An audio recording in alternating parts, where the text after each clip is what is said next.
All right, I have 6:30. We'll call the meeting to order. If we could start with the Pledge of Allegiance, please. Allegiance to the flag of the United States of America and to the republic for which it stands, one nation, under God, indivisible, with liberty and justice for all. All right. Any additions to the agenda tonight? Nope. Hearing none, I'll look for a motion to approve the agenda as presented. I'll make that motion. I'll second. We have a motion and a second. All in favor say aye. Aye. Opposed? Motion carries. Now we'll open up for public comments. If there's anyone who would like to discuss anything that is not on the agenda tonight, please come forward.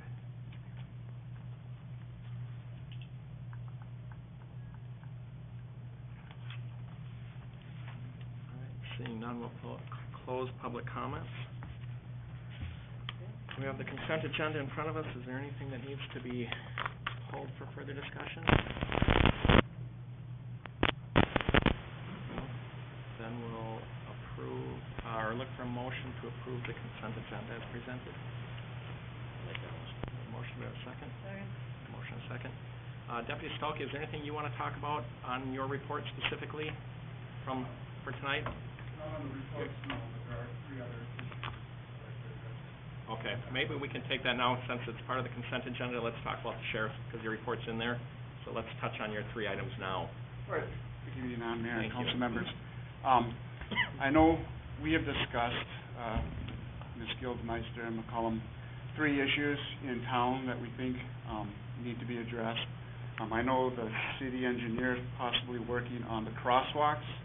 Last week, I witnessed a 3-car accident right in front of the fire station there. Okay. Cars are rented, and I'm not sure if that's a good location for a crosswalk or not, because you're coming down over the hill.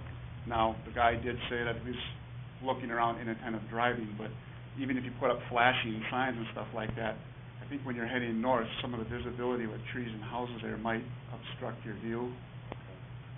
That might be something to look at.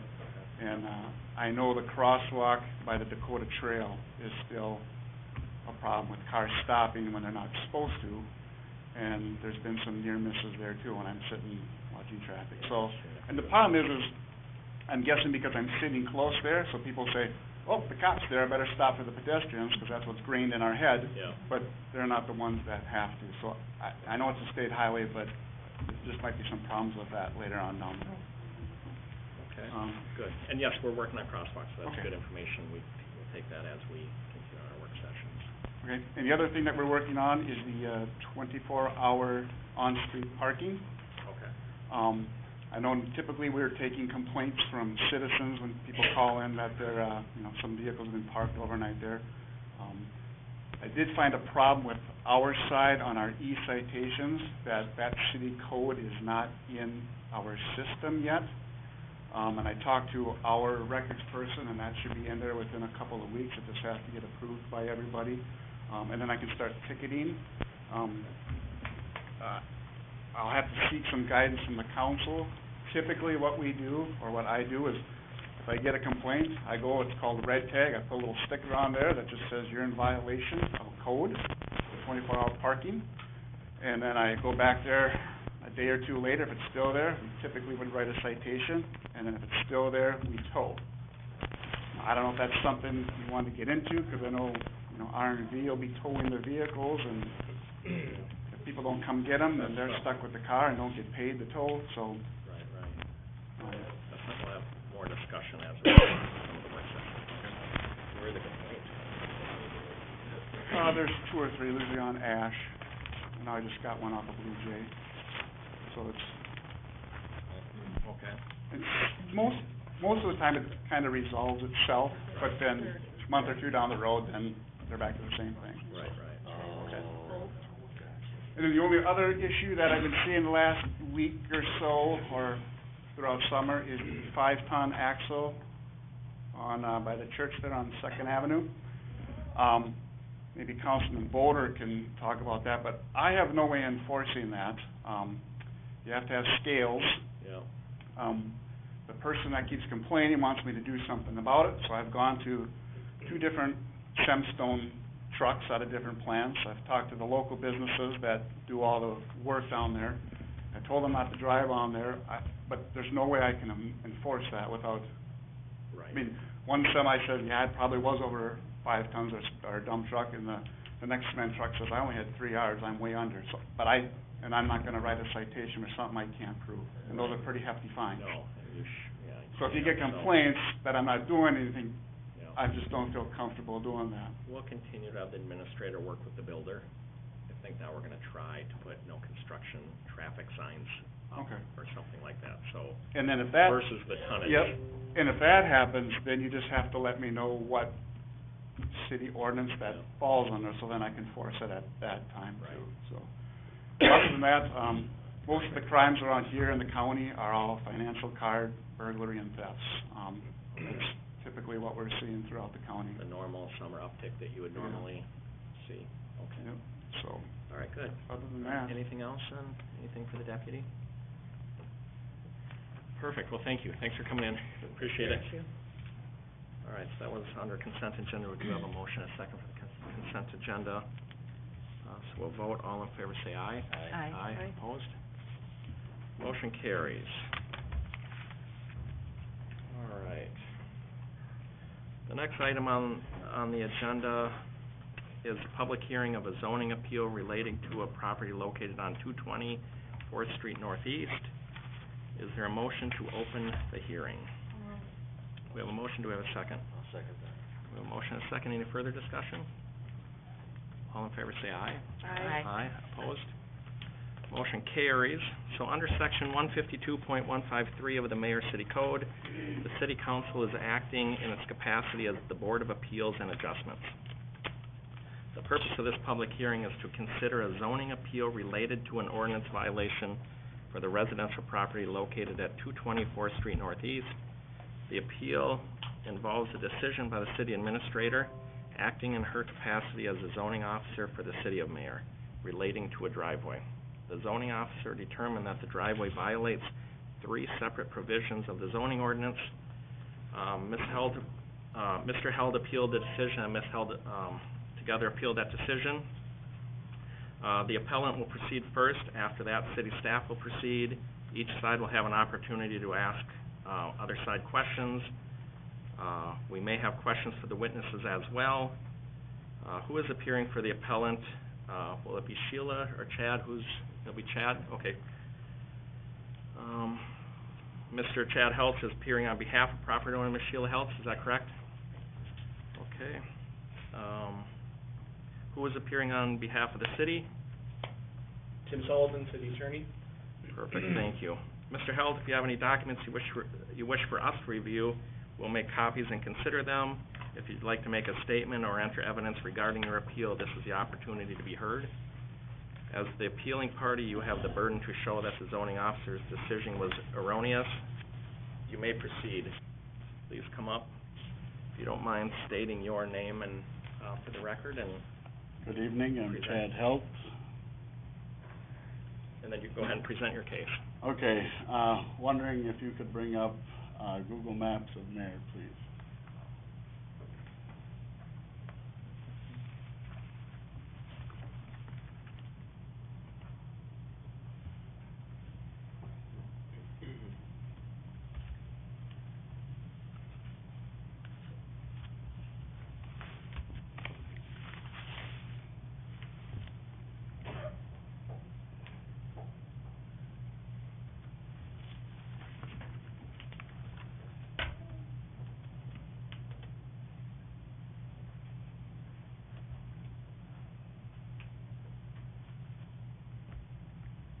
Do you want me to type in your address?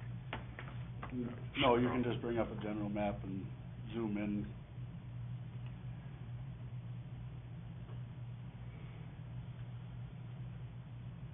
Okay.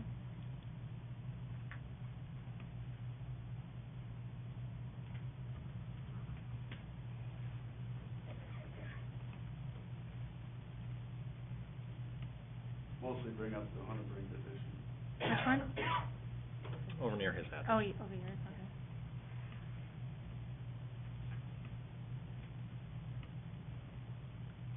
That's good. Okay, so we're in violation with gravel parking pad of said property, 224th Street. And I would like to point out a few things to the council.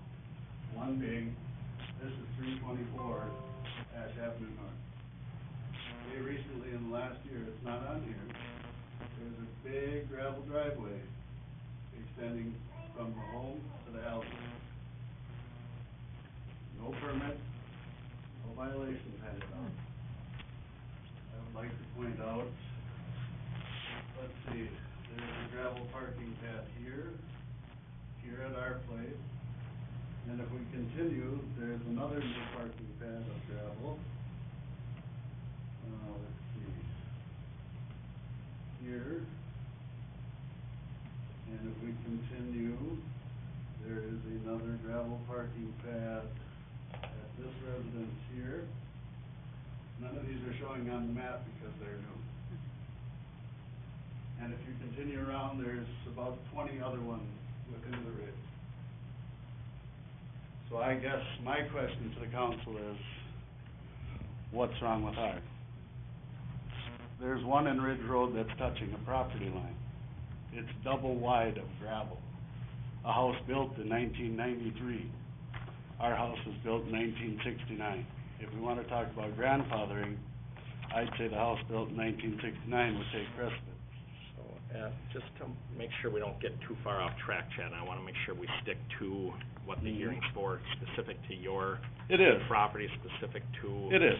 the violations and your appeal, so It is. I wanna make sure you have the opportunity to get the information to us on why Well, you're and- appealing it and your evidence or anything you wanna get us as far as your appeal, Okay. specific to your, I don't wanna lose track of that. Okay. I wanted to point out that we're not the only gravel driveway in the neighborhood, I guess. We had an existing 20 by 14, again, was there for about 2 years with no issues. We were at the planning commission meeting, and I had brought up the fact that we can't park our campers, boats, and trailers on grass, and that's understandable. But when I had mentioned gravel, nobody seemed to have an issue with that at that time. But that was the planning commission meeting, of course. So I went ahead and did that. I didn't know it was a permittable surface, I guess. I didn't think anything of that at the time.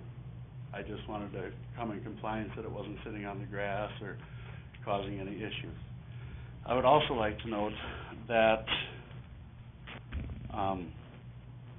we have a severe parking issue up there with the addition of the park. Once the park was constructed, we have no parking from our corner all the way to the park entrance on that side. So, I guess I don't know where to go from here. I just wanna comply with what you guys want, but you know, like I said, 10 years ago when we put in the patio, pavers were considered pervious, according to Luann and the council at that time. So, I guess I didn't think there was any issue with the gravel. And considering we had one for a couple of years prior with no issue again. So you're stating that you already had the pad, right? Right, You just we put more just made it gravel on it bigger, and made it right. bigger.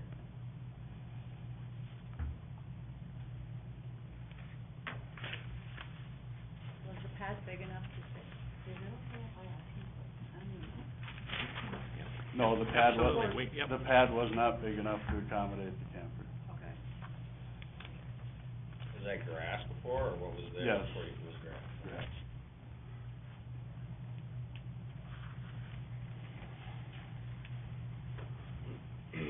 I'm just, with what I was saying, I was just pointing out that, you know, it does exist within the city. And I know there's been upgrades to homes and things, and per city code, I do believe, if you do make any improvements or pull any building permits, you are to upgrade the gravel driveway at that time also. And that hasn't been being done. And I can point out several homes that that's in violation of if you want to, but I'm not here to rat anybody out or anything, I No. just, it's gravel, All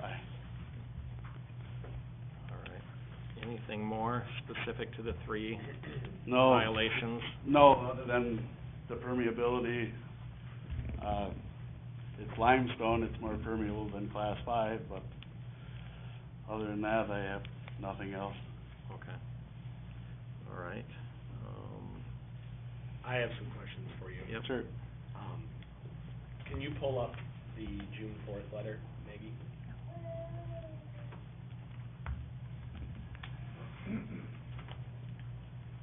So on the screen there, is this a copy of the letter that you guys received that sort of started this off? Yes.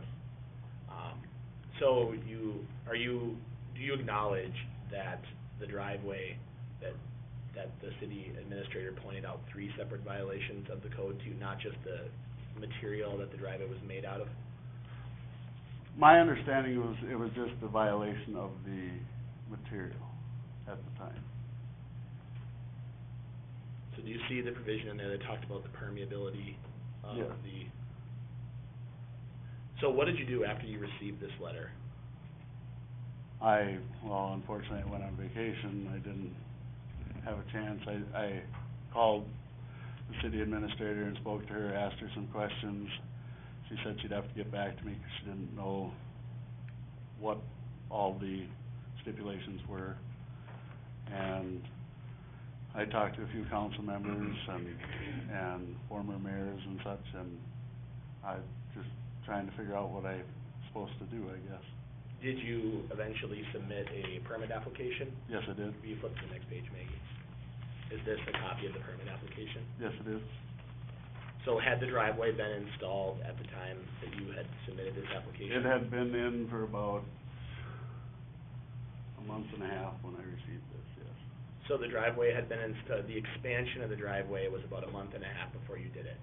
Before, yes. Yeah, so when did the initial pad, when was that installed? Oh, boy, probably May or June of 2016, So approximately 2 years. yeah. You go to the next page. Is this a document that you submitted with your application? Yes. So explain to me what we're seeing here. I just had drawn out the sidewalk here, this is where the rock will, you can kind of see a little bit of the old pad there, but this is the generalization of where the rock was gonna be. So this is your property? Yes. Isn't it true that when you built the detached garage on the back that you received a variance in order to build that garage? Yes, When was the garage built? 2008, 9. 2009. What was the impetus for wanting to build the second garage? More space. Additional parking? Mm-hmm.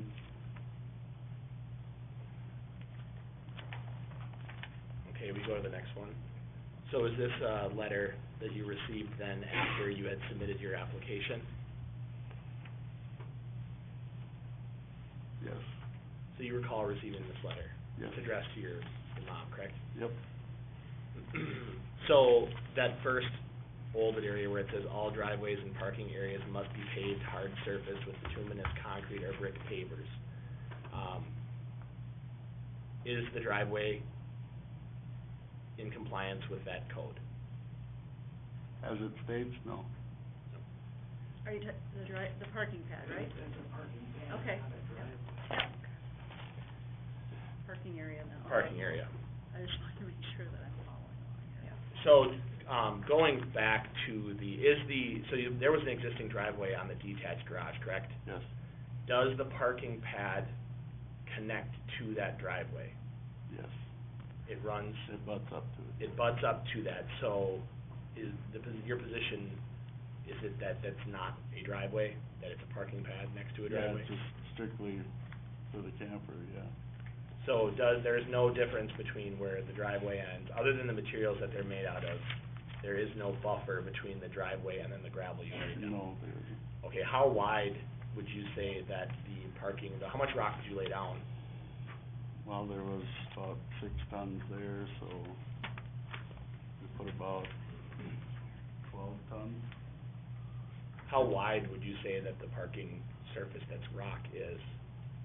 About 25 feet, 30 feet, And it attaches onto the existing concrete driveway? yes. Do you know how wide your existing concrete 30 driveway is? feet, So 30 feet, and then an additional 25 to 30 feet, you'd say? yeah. So, It varies, it curves, because of the angle, right? yeah. Okay,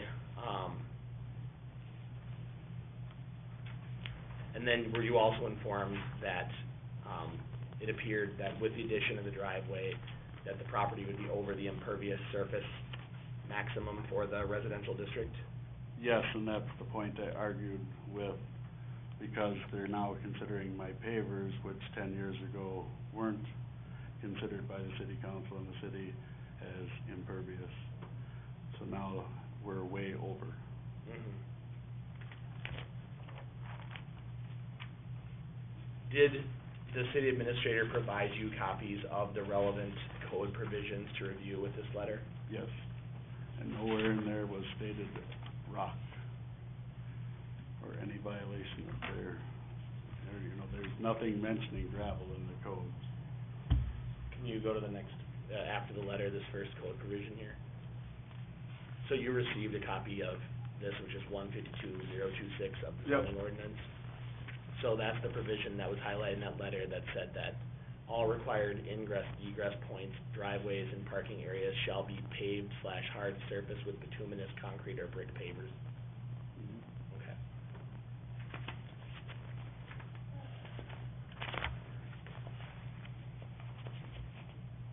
So what do you park on this, the gravel? It's about 21 feet with the tongue, it's a fish house camper, And you have a driveway in the front of the house, correct? yes, And a attached garage on the front of the house? yes. And there's a parking pad along the side of the garage on the front of the house? Mm-hmm, And there's the detached garage in the back? correct, And then, so now there's the new parking, the 28 feet or 25 to 30 feet of additional rock yes. on there?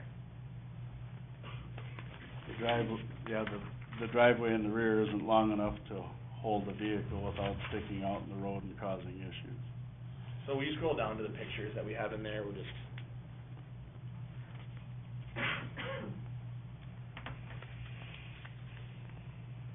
So right there, is this a picture of your property? Yes, So, what we're looking at is the side of your house. What road would that be on? ridge, That's on Ridge. West so- Ridge. Okay, West Ridge. So you have that detached garage on the left with a concrete driveway that connects directly to the rock surface that you laid down, correct. and then it goes back into your yard. You know how deep or so it goes into the yard? I'd say at its peak, it's probably a good 30 feet. So you Or got more. 10-foot setback required? What's that? The 10-foot setback? Here should setback of a minimum of 10 feet. They do that from the property line? No, It runs directly to not only the property line, but all the way to the street, correct? correct. So the right-of-way is also covered by the rock. Okay.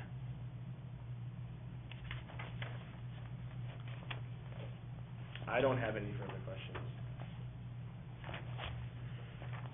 Anything else, Chad, that you wanna add? Not at this Before time. city staff proceeds? Nothing? All right, thank you. Is the rock pervious or impervious now? It's kinda, I'm getting it both ways. So, I think we can clear that up. So, Tim Sullivan, city attorney, Mr. Mayor, council, I'd like to kind of go through some of the documents that you have in the packet, and that'll be on the screen, just to make sure we have a full packet to consider this appeal.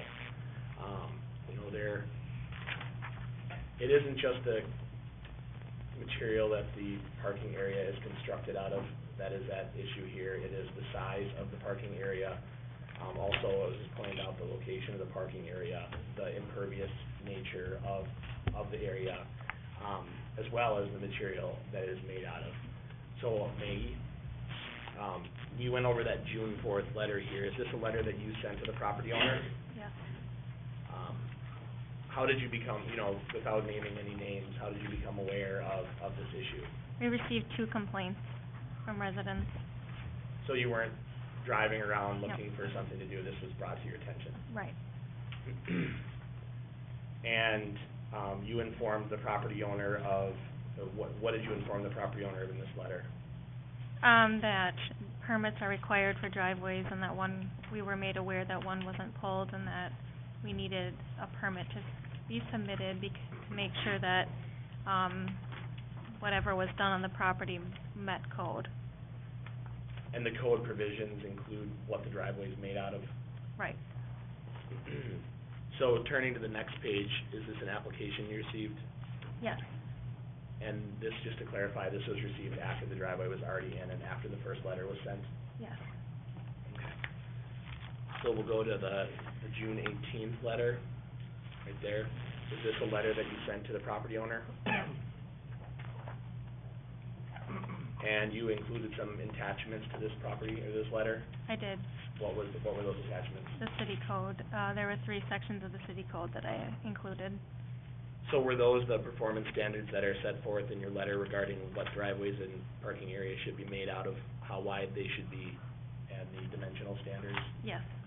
Have you spoken to anybody about, whether or not rock or gravel is considered to be an impervious surface? I have.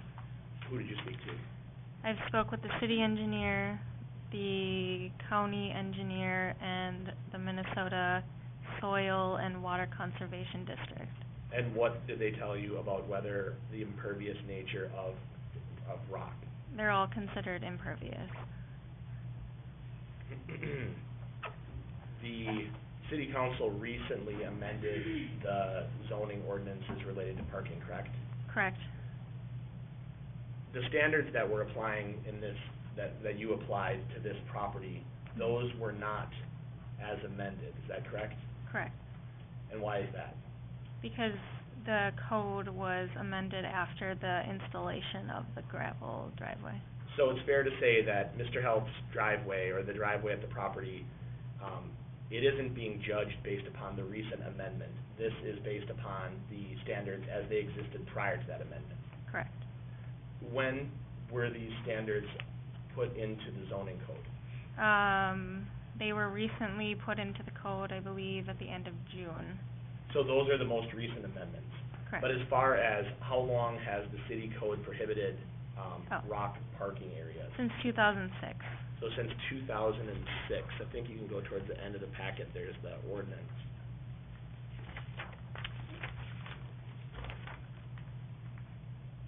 So in 2006, there was a code that was amended, and I'll show it to you, that shows that the bituminous concrete and the pavers were the approved surfaces for driveways and parking paths.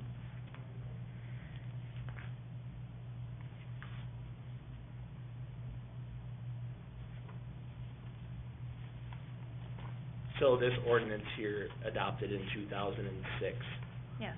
if you go down to where it says section 4.13, so this was enacted in 2006 that said, all required ingress, egress points, driveways, and parking areas shall be paved hard surface with bituminous concrete or brick pavers. Yep. And that is the same performance standard that, you determined that the driveway at issue here did not comply with. Yes. Okay. Did the city's records indicate, do you have any records about the issuance of a variance regarding a detached garage on the property? I do, yes. So when was the variance granted? April 27th, 2009. So what was the variance what performance standards did they get a variance away from? They were allowed to, instead of a 30-foot setback, they were allowed to have a 10-foot setback from their property line. Did they state anything at the time about whether or not vehicles would be parked on the driveway that was constructed? My understanding is that the agreement included that no cars would be parked along, at that, on that parking driveway. And is that agreement reflected in the minutes from any of those meetings at all? It is in here. I think it's on the prior page. Okay.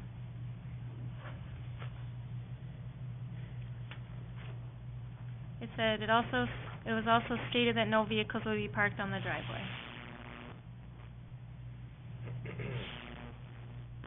And the new driveway. The driveway though in front of the shed that he got the variance for. Right. Like that parking pad. Right, Okay. right.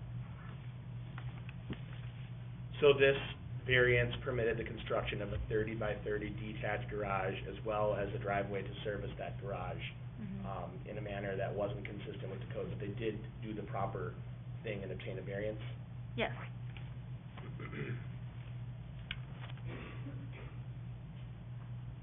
So if you go up a little bit, there's a memo, I just want you to kinda go over it. Is this a memo that you drafted? Yes. And this summarizes the actions that you have taken, with respect to this zoning issue? Yep. And you received an appeal letter from Mr. Health, correct? I did.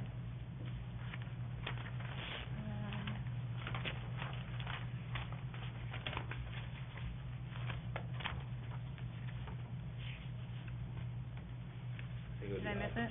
It'd be higher.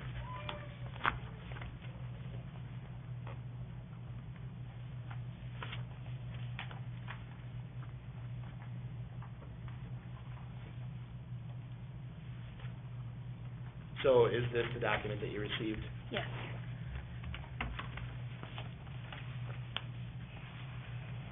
After receiving this, did you take steps to notice a hearing for a public hearing on the appeal? I did. Did you issue a notice for that? I did. We scroll to the next page, or the next two pages. Is this a copy of the notice? Yes. Did you cause this notice to be delivered to the property owners as well? I sent it by mail and email. I don't have any further questions for you, thank you. John, Yes. have you been involved in this process as what is your role at the city? I'm the consulting city planner for the city mayor. How long have you, worked with the city mayor in that capacity? Let's say it's like 7 or 8 years, I'm not sure off the top of my head. And do you work with a number of cities in your role as a consulting planner? I do, So you're familiar with interpreting and enforcing zoning ordinances? correct. Did you draft a report or a memo summarizing your professional thoughts on this? Yes, I did. I think it's further down maybe. Right there. Is this a copy of the memo? Yes, it is. And with your understanding of the code, what provisions of the code does the driveway not comply with? There's 3 sections that were addressed in my memo. The first one has to deal with, the materials that the driveway or the parking area is made out of. The gravel surface is not allowed, not a usable surface. The other one is the width of the driveway at the property line. It's approximately 25 to 30 feet wider than what's allowed, which is 30 feet. And the last one is the lot coverage on the lot. We don't have an official survey with specifics, but kind of doing scaling out things, based on aerial photos. It looks like it's about roughly 5% over the lot coverage for the lot with this additional driveway parking area. How much was that again? About 5% over approximately. 5% over. That's a rough guess based on just kind of rough measurements. Are you aware, did the property owners and applicants submit a survey demonstrating what the I have not measurements were? seen any survey or measurements. So one thing came up that I would like your opinion on. The fact that they put in a gravel or a rock surface next to an existing driveway. In your opinion, is there a difference between, is that a driveway or is it a parking surface? In this case, I would call it potentially both. The driveway to me, definition is having access to the curb or the street itself. The rock that was installed goes all the way out to the curb within the right-of-way. If you look in the ordinance, there's actually a 10-foot setback, item that states the parking area needs to be 10 feet back. In this case, it encroaches into the right-of-way up to the curb, and therefore that driveway surface is approximately 55, 60 feet long, and you can access directly off the street into that parking area without going through the driveway that's existing, the concrete driveway first. So if I'm hearing you correctly, it couldn't be considered a parking pad because it isn't set back 10 feet from the property line. Correct, that's the setback, requirement within the ordinance, and, the area itself off the curb. And just to clarify, we are talking about the performance standards as they existed prior to the most recent amendment? That is correct. So it isn't a situation where the most recent amendment is what caused this driveway to be out of compliance? That is correct.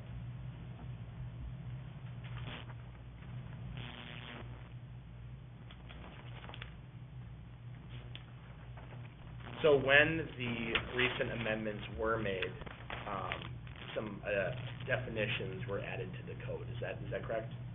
That is correct. Did those definitions change anything substantively, or were they for clarifying purposes? For clarifying purposes, did not change anything specific to this request. But just to, once again, beat a dead horse, the appeal, your opinion on this driveway is based upon the code as it existed at the time that it was installed, as opposed to the time that the most recent amendments happened. That is correct.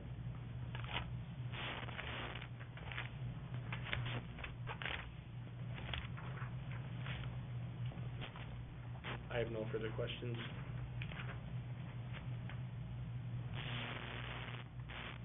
Chad, this red rock here, can that, what are you doing on that? That's mulch. Oh, that's mulch, okay. John, is there anything that Chad can do to make this so we can still have that? I mean, are you looking at what, 4% or? Is there any options for Chad to try to fix this? Well, there's a couple things. The big one, though, that becomes an issue is the material itself as being gravel. It was not allowed before the previous amendment or after the previous amendment, so that alone would mean it'd have to be paved. The other things he could potentially do would be apply for variances for the minimum width, to exceed that 30-foot requirement, to also exceed the lot coverage of the lot, which is 35%. Just so everyone is aware, not recently, but about 2 years ago, year and a half ago, the lot coverage has actually changed and increased to 35%, so that is something the city has approved not too long in the distant past. In this case, it's still over 35, so we need variances for that. And then also, as part of that 10-foot setback for the parking area, but if we give them a variance for the width, that would then be considered driveway, that 10-foot setbacks be considered part of the driveway at this point. Big one, though, is, like I said, the materials itself. My question is, though, are you gonna do Tim. something about the other 90 in town? Let's stick to the, I can this maybe appeal. address that real quick, Oh. just for some background, Okay. if you'd like. So what happens from a staff standpoint is, the staff itself, city administrator, myself, city engineer, we're not out looking for violations. We don't go drive around and look from house to house who's got gravel driveways and try to figure out when they were installed. But there are a lot of gravel driveways in town. They were grandfathered in, so a lot of them were installed prior to that 2006 ordinance update when they said it could no longer be gravel. We typically do not require them to pave unless they have a major reconstruction, like a remodel, like an entire remodel of the house, a new detached garage. Then at that point, that driveway would need to be paved. All new housing that gets constructed within the city is required to have a blacktop concrete driveway, but we don't go after the ones that are existing unless they do, like I said, something major. Go ahead. Chad, can you come up to the podium, please? So, I'm sure you're all aware of the construction going on next to Finn's. They're adding an additional garage at 413 Ash Avenue North. I'm sure there's been permits pulled and such. But I'd like to point out that there's 2 gravel parking pads and a gravel driveway. That's a major permit. Now, those people would be required by city code to pave all gravel surfaces. And that was something we would have to check into. If you have complaints that you wanna make, we would look into that, just like we receive complaints on your property. Like I said, But see, that's not what I don't wanna do that, but I'm just trying to point out it exists. But that's kinda what you're doing though right now, so we do need to check into that, and we'll verify that. So can Chad put so if he switches to pavers, can he make this thing work? He would have to get variances for the lot coverage and width. Well, I'd cut it down to make So 35%. And we'll talk on, once we get through this, Eric, Because we'll go over some of the other options that we can 10 do. blocks, 20 blocks? So, the issue that's before the council today is, the existing driveway as it sits right now, City staff would, recommend that based upon the record that we built here at the hearing and that's been reviewed, that the finding would be that it is out of compliance with the code. Initially, Maggie instructed the homeowner that they had to bring the property into compliance with the code, and they were given 90 days to do so. 30. The letter that was issued. Initially, Initially, it said 30, and then at our last council meeting, we discussed, give them time to appeal, and we'd work through from that time. So 30 days, so you did appeal. Now, what I would recommend, what the city staff would recommend, if the council determines that the appeal should be denied, and that would mean that the findings by the zoning administrator regarding the out of compliance with the code were correct, then it would be that, make a findings of fact that set forth the basis for the decision to make a conclusion that the appeal is denied, that it is out of compliance with the code, and then, directing that the property needs to be brought into compliance within a certain period of time. Now, whether that is ultimate removal or working with city staff to come up with something that works, that does meet the requirements of the code, or an alternative, like you mentioned, bringing up variances. Now, variances can't just be freely granted either. There are statutory requirements for what need to be provided on there, and, without looking at it in detail, one of them is undue hardship. And one of the, issues that we would have looking at that is the fact that you've got a detached garage, that there's other parking areas and other, variances that have been given to the property to try to address parking on it. So we would have to look at all the facts and find out exactly what unique circumstances about the property would justify changing not one, not two, but three of the performance standards about the driveway. So, that's something that we can. And you would take into consideration that we can't park on the street at all there. That would be something that would be considered, but that's not the proceeding that is before the council today.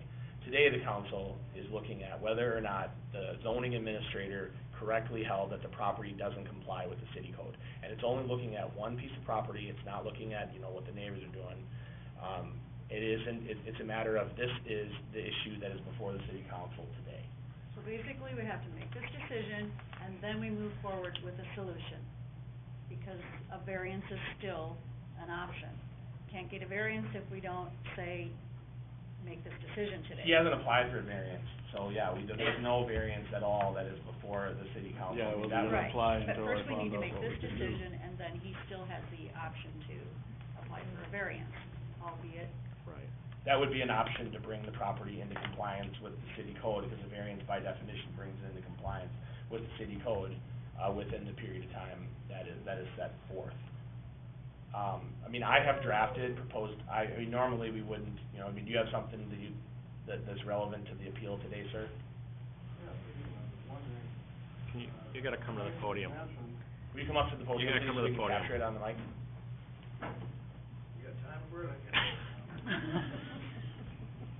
All day. Will you just state your name and your address, just so we keep a record? Les Hahn, 208 Ash Avenue North. Thank you, sir. A complaint was mentioned. Did the complaint involve all three factors that we're speaking about? Or was it just an issue of one factor?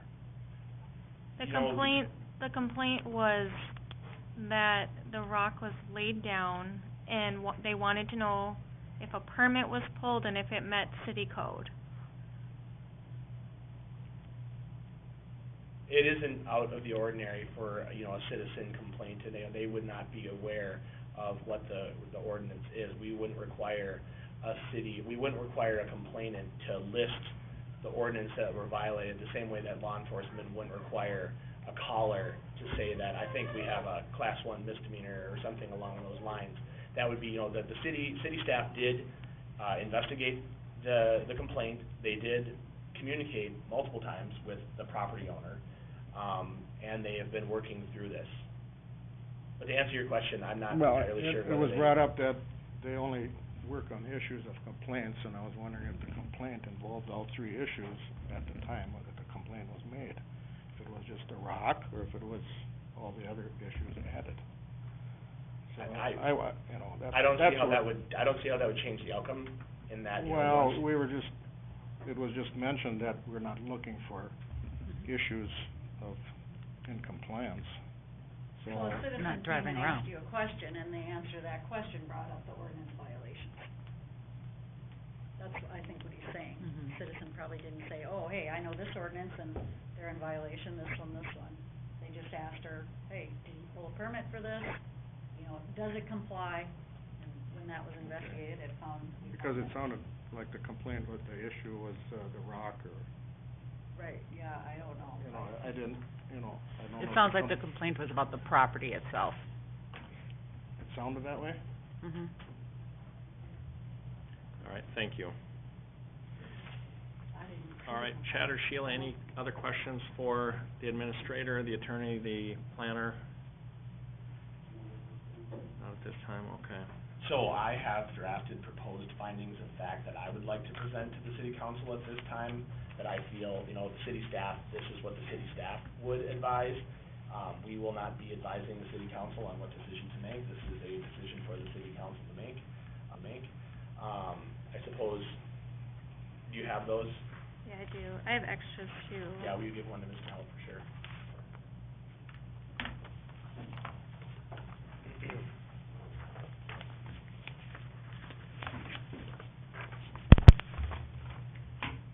Here you go. So on an appeal like this, the city council would make findings of fact, would make a decision. The findings of fact would support that decision. These are proposed findings of fact that I have drafted, that go through, the evidence that is in the record that was in the board packet that you have received, that you have looked through. Essentially, why don't we take some time for you guys to review this, and then I'll answer any questions that you have. Do they have this? Do Health have this? Do you have a copy, sir? No. Thank you, and you obviously will have an opportunity to respond.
Maggie, you have more copies of this at Sheila and both sides, so I don't have to back and forth.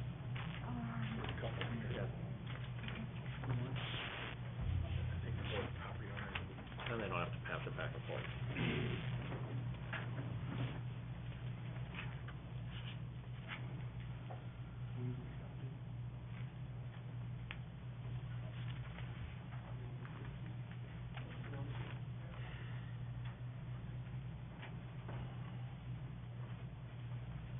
And I did not provide this to the council prior to this point because I wanted you to hear the evidence. I wanted you to have the record built before you prior to seeing what staff is recommending. I wanted, this is not, we are not telling you or advising you what action to take. It's a matter of this is from city staff perspective, these findings accurately reflect the facts of this case and apply the city code, the pertinent provisions of the city code to the issue that is before the city council at this time. It wasn't provided in advance because I wanted you to hear the evidence being entered and to see it being developed in the hearing, prior to seeing what our proposal is.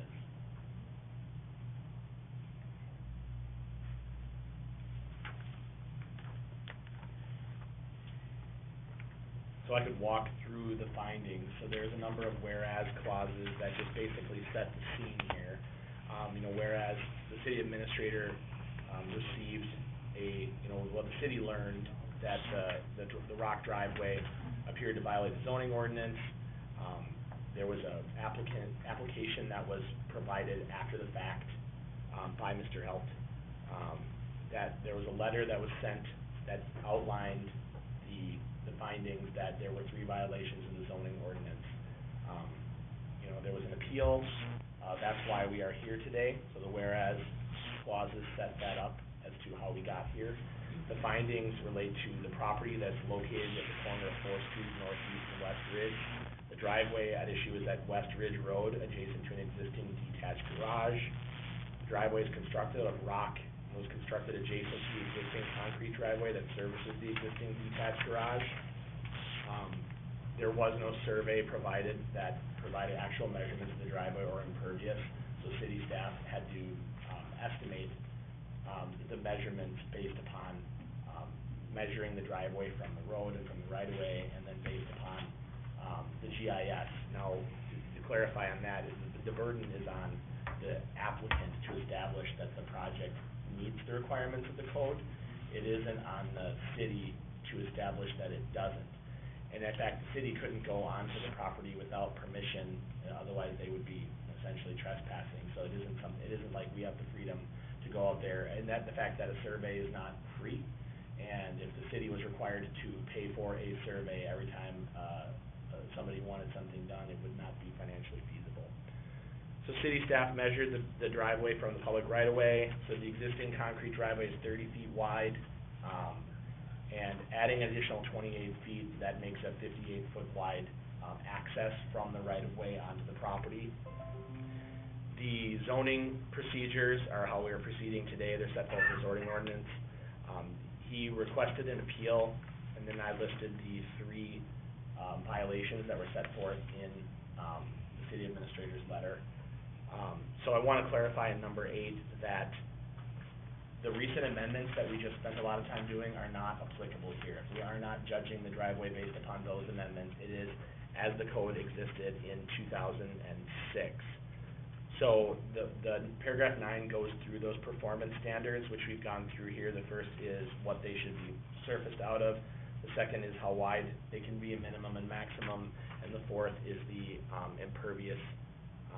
And those 2 standards, the width of the driveway and the materials of the driveway, have been in existence since 2006.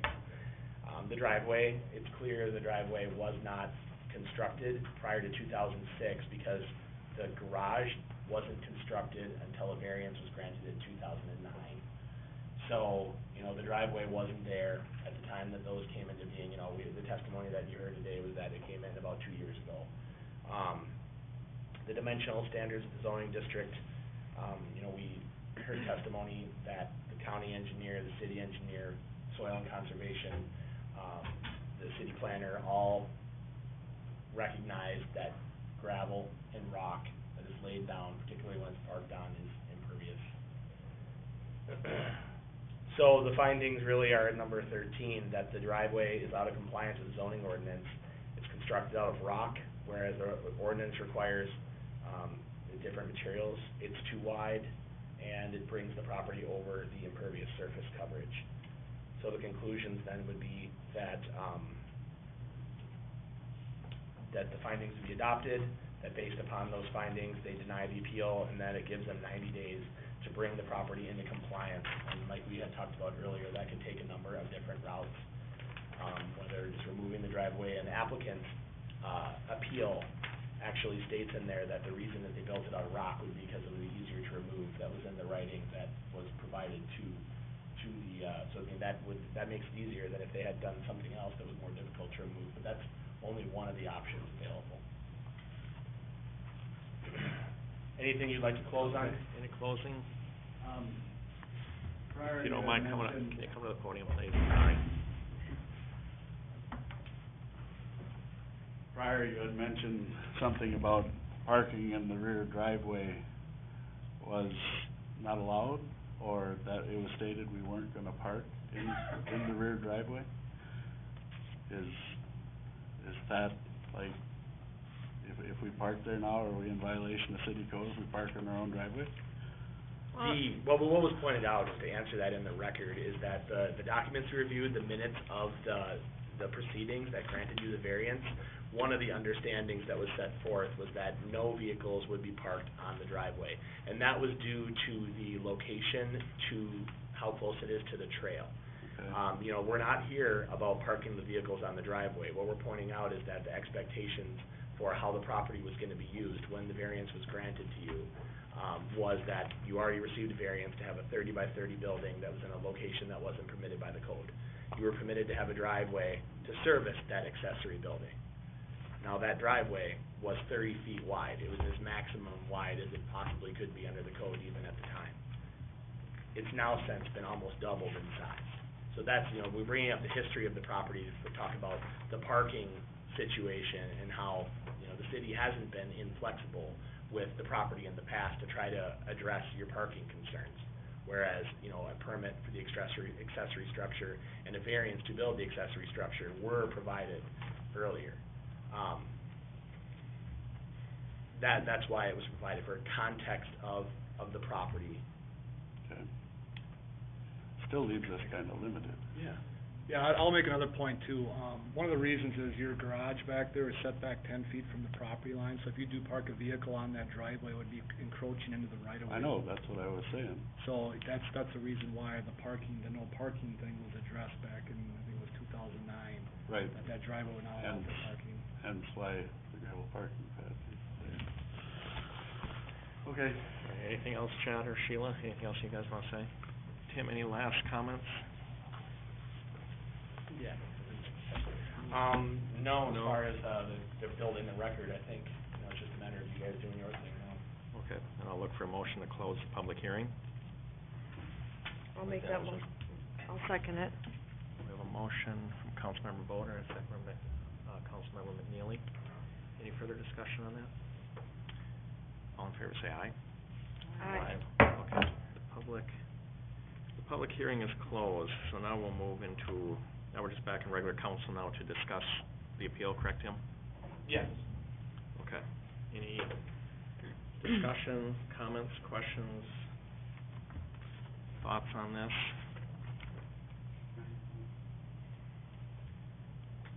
Kind of sticking to what Tim had said, you know, for what we're here for is specifically the appeals process, for this. I mean, that's kind of what's on the table right now, from that aspect. If you have a comment for us based on this, you can certainly come to the podium, and if you keep it brief, please.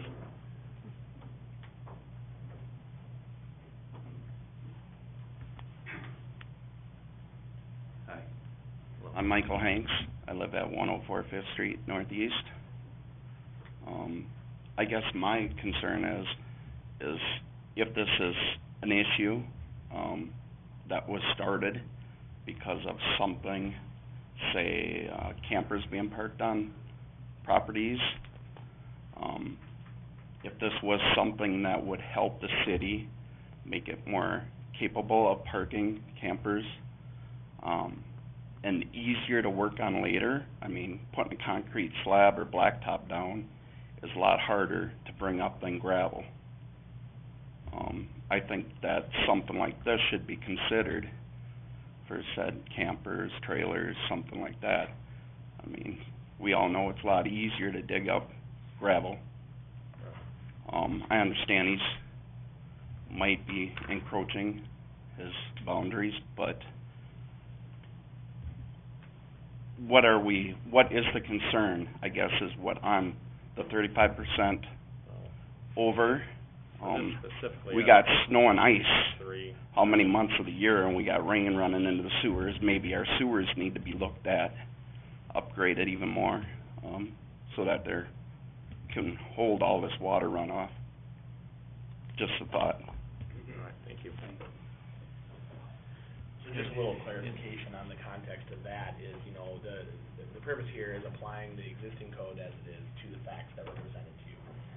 The question of whether the code should be changed or whatever you wanna look at, that is a different question for a different day. So that would be the only comment I have on that. All right. Any other comments, questions? If not, do we have a motion on the appeal? Does the public have the right to know who perpetrated the complaint? No. There's probably sound public policy reasons behind that. Well, I guess the reason I'm asking is because it seems to be a very costly item for the city taxpayers. Get money, and, seems to be a kind of a petty issue in that regard. Depends on what you wanna consider code violations, petty or not. But I agree. Maybe the code has to be I agree. revisited. Maybe the code has to be revisited. Well, then, like you said, a different story, and if I remember right, I believe you're on the planning commission, so, it's perfect, okay. Chad, have you parked that trailer or that camper there the whole time since you put it in, 2 years? No, we just recently bought that in February. We actually had a pool on the park back for all of last summer. And we never even parked it in the neighborhood. Do we have a motion on the appeal?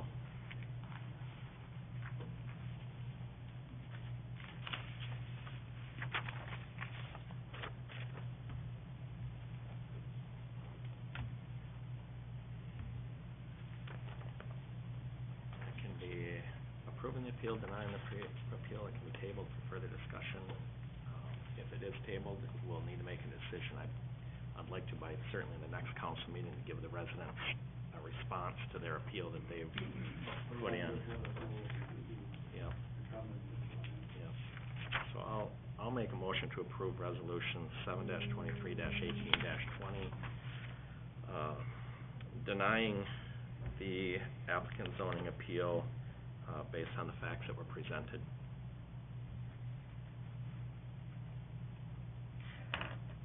Do we have a second? I'll second it. We have a motion and a second. Any further discussion? So that means the appeal would not, this is just, They so I lost their understand what appeal. this means. That So means the they lost. appeal process was denied, so Okay. the city is enforcing the code properly, and we feel that it is in violation of the code. Is that correct? And that decision would essentially be that, the city administrator, the zoning administrator's interpretation of the code as set forth in the letter was correct. Okay, and then what about steps to help the homeowner with like timing of if this is approved? I think we have, When would that, is Well, that as something you that go- has to be voted on too, like? So the motion that's before it right now would be to adopt this, that gives 90 days from the date of the decision to bring the property into compliance. Now, that's a deadline that can be discussed by the council, that's something that could be, you know, changed. And the position, the reason we want 90 days in is that it seems that that's, it's a reasonable amount of time to at least figure out what options are there. now that being said, and again, this being a denial of the appeal, I would still like to try to work with the homeowner if we can, work with the administrator, see what we can do, see if we can reduce that 5%. Have other discussions as council on the gravel, we can have those discussions, and I think we should, but, for now, for this, it's denying the appeal. And is it correct to assume that we have to deny the appeal before we can move forward? and get variances and help them fix it. If they apply for if that's what they choose to do, is apply for variance. One more question, if I may. Would the variance process then include being able to possibly keep the gravel by reducing its size? No, I can address that, it would not. The gravel, to change that would have to take a text amendment. The city just recently, within the last month, approved a ordinance amendment which kept in there that gravel was not allowed as an approved surface. So we'd have to go back and revise that text amendment you just approved less than a month So ago. no matter what, if I apply for a variance, it's gotta be tar or concrete? That is Or the, pavers, or pavers. correct. Unless But we can always do a text amendment also. Yeah. You guys wanna buy 18 tons of rock? That's an option. The other thing I'll make, sorry. Please come to the, When you make all these changes, come to the podium, how please. do you, when you make all of these They- changes, they have an how do address for the you, record. notify all of your citizens of the community of these changes? With all these changes, we have public hearing, we had a public hearing on the ordinance change back in November. So we're supposed to come to every city council meeting to know every ordinance change? Posted on the website, it's posted outside, it's posted in the newspaper. It's We're in our supposed to city read code on the everything. website. To the T. That's, yeah, we don't notify, cities don't notify outside of those avenues. All right, any further discussion? I'd like to make a comment to that. No matter what city we live in, every city has a code, whether it's within city limits or not. And as citizens of that community, we are responsible for knowing what our codes are. If I wanna get 4 dogs, is it allowed in my code? If I can't find it on the internet, I'll call my city administrator, I'll call the county, or I'll call the clerk. It is my responsibility as a citizen to know what my codes are. Just like it's my responsibility as a citizen to, know what the legal codes are with driving and everything like that, and I understand. And if in doubt, pick up the phone and call. Come to these city council meetings, talk to the planning commission, come to the planning commission meetings. We are open and available at all times. However, though, it is a bit deceiving when you drive and see 90 other plus gravel driveways and parking pads. You would assume that it is legal. But if, But you you don't also know have that to pull a situation. permit. I've lived here almost 40 years, so I kinda know what goes on in the city, not to mention I work in the city. So I see a lot. I know, but, I mean, you can always call, you can always ask, when is a permit needed? And would be more than happy to tell you Yes or no? yes or no. That's a bit sketchy. And that, no, yeah. All right, any further comments, any further discussion? I think it's just important to reiterate that right now we have to make a decision based upon the facts that are in front of us. So that they can move forward They here. can move forward. I would like to believe the city's gonna do everything possible to, remedy the situation in some way that hopefully it's going to work out for you. It's not an easy decision, believe me, but, It's not the first time we're gonna have to make it. yeah, it's the facts are in front of us. All right, any other comments? All right, we have a motion, a second. All in favor, say aye. Aye. Aye. Opposed? Motion carries. Thank you. So where are they going from here? What do we do now? We will deliver a copy of the signed resolution, to the property owner, and, we'll make sure, and then they'll start the clock, and then they can come into City Hall, and we can try to set up a meeting, and we can figure it out. There's some cards So back there. we'll have like meetings or they'll, I think it would probably work for them to try to just work with us on the administrative end to talk about the universe of options that's available to them, okay? and we can talk about the feasibility of any of those options. I mean, a variance sounds like a really easy idea, but a variance is incredibly difficult to be entitled to. The definition of a grievance is that this is the law, but some very unique circumstances justify accepting one property from that. The process for granting the variance is a hearing just like this, but even more intense because we have to give notice to all the neighbors around them. I mean, it's not a simple process. So having that discussion with the property owner and laying out the options. That could be something, you know, I mean, we have a trailer that, where, is there anywhere else on the property that a trailer can be parked? Why can't it go in the garage? Things like those, why can't it go in the parking pad, that exists on the side of the house? Really, there's looking at the universe of options to narrow it down to how he wants to proceed. Ultimately, it's the property owner's, choice on how they wanna proceed. We just deal with the applications that are brought to us, and then we apply the code as it exists. And then also, as a council, when we revised that ordinance, I remember talking about allowing rock, as an acceptable pad. In my mind, I don't mind seeing rock as an acceptable pad. So I wanna at least have a discussion to see, how the rest of us feel about that. I know we touched on it, but We can add that to all of a any sudden it was work just session. never, We can add that to yeah. any work session. If anyone wants any, back on the table, there's business cards for the administrator, business cards for myself, and on the back of mine are all the council members' contact Did they all information. sign that? Grab one, contact any of us if you have any concerns, comments, we're all available. And anything going forward on some of these also. Please reach out to us. Janelle, did they all sign that? And, yeah, if anyone hasn't signed in, please sign in, who is here tonight for the record, I appreciate it. I'd encourage you to follow through the process, Jeff. You've obviously got support back in there with some people that may be involved in the planning commission. I think that you have other people here that are willing to, and I'm thinking that this might be a continuing issue, so. Thank you. Thank you. All right, we'll move to 7A1, Maggie.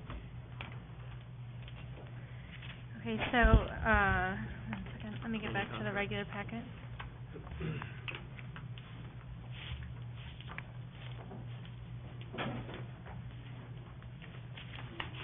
So as you recall, this has been sort of on a number of agendas over the last couple of months, and the city went out and received, they went to go get additional proposals from other vendors, and this was the lowest price. Is that correct, Maggie? Yes. And, from a legal perspective, my position was that the way that they had written, they just essentially had a proposal that laid out a lot of terms in the signature page on the other. It didn't have a lot of the contractual terms that I think are important to make sure that the understanding of the parties are both enforceable and are clear. Some of the more significant ones that I felt were missing were, anything that would indemnify the city in case, something were to happen that the contractor was working on, clarifying that the contractor is that independent contractor and not a employee of the city. There is, government data that is in City Hall.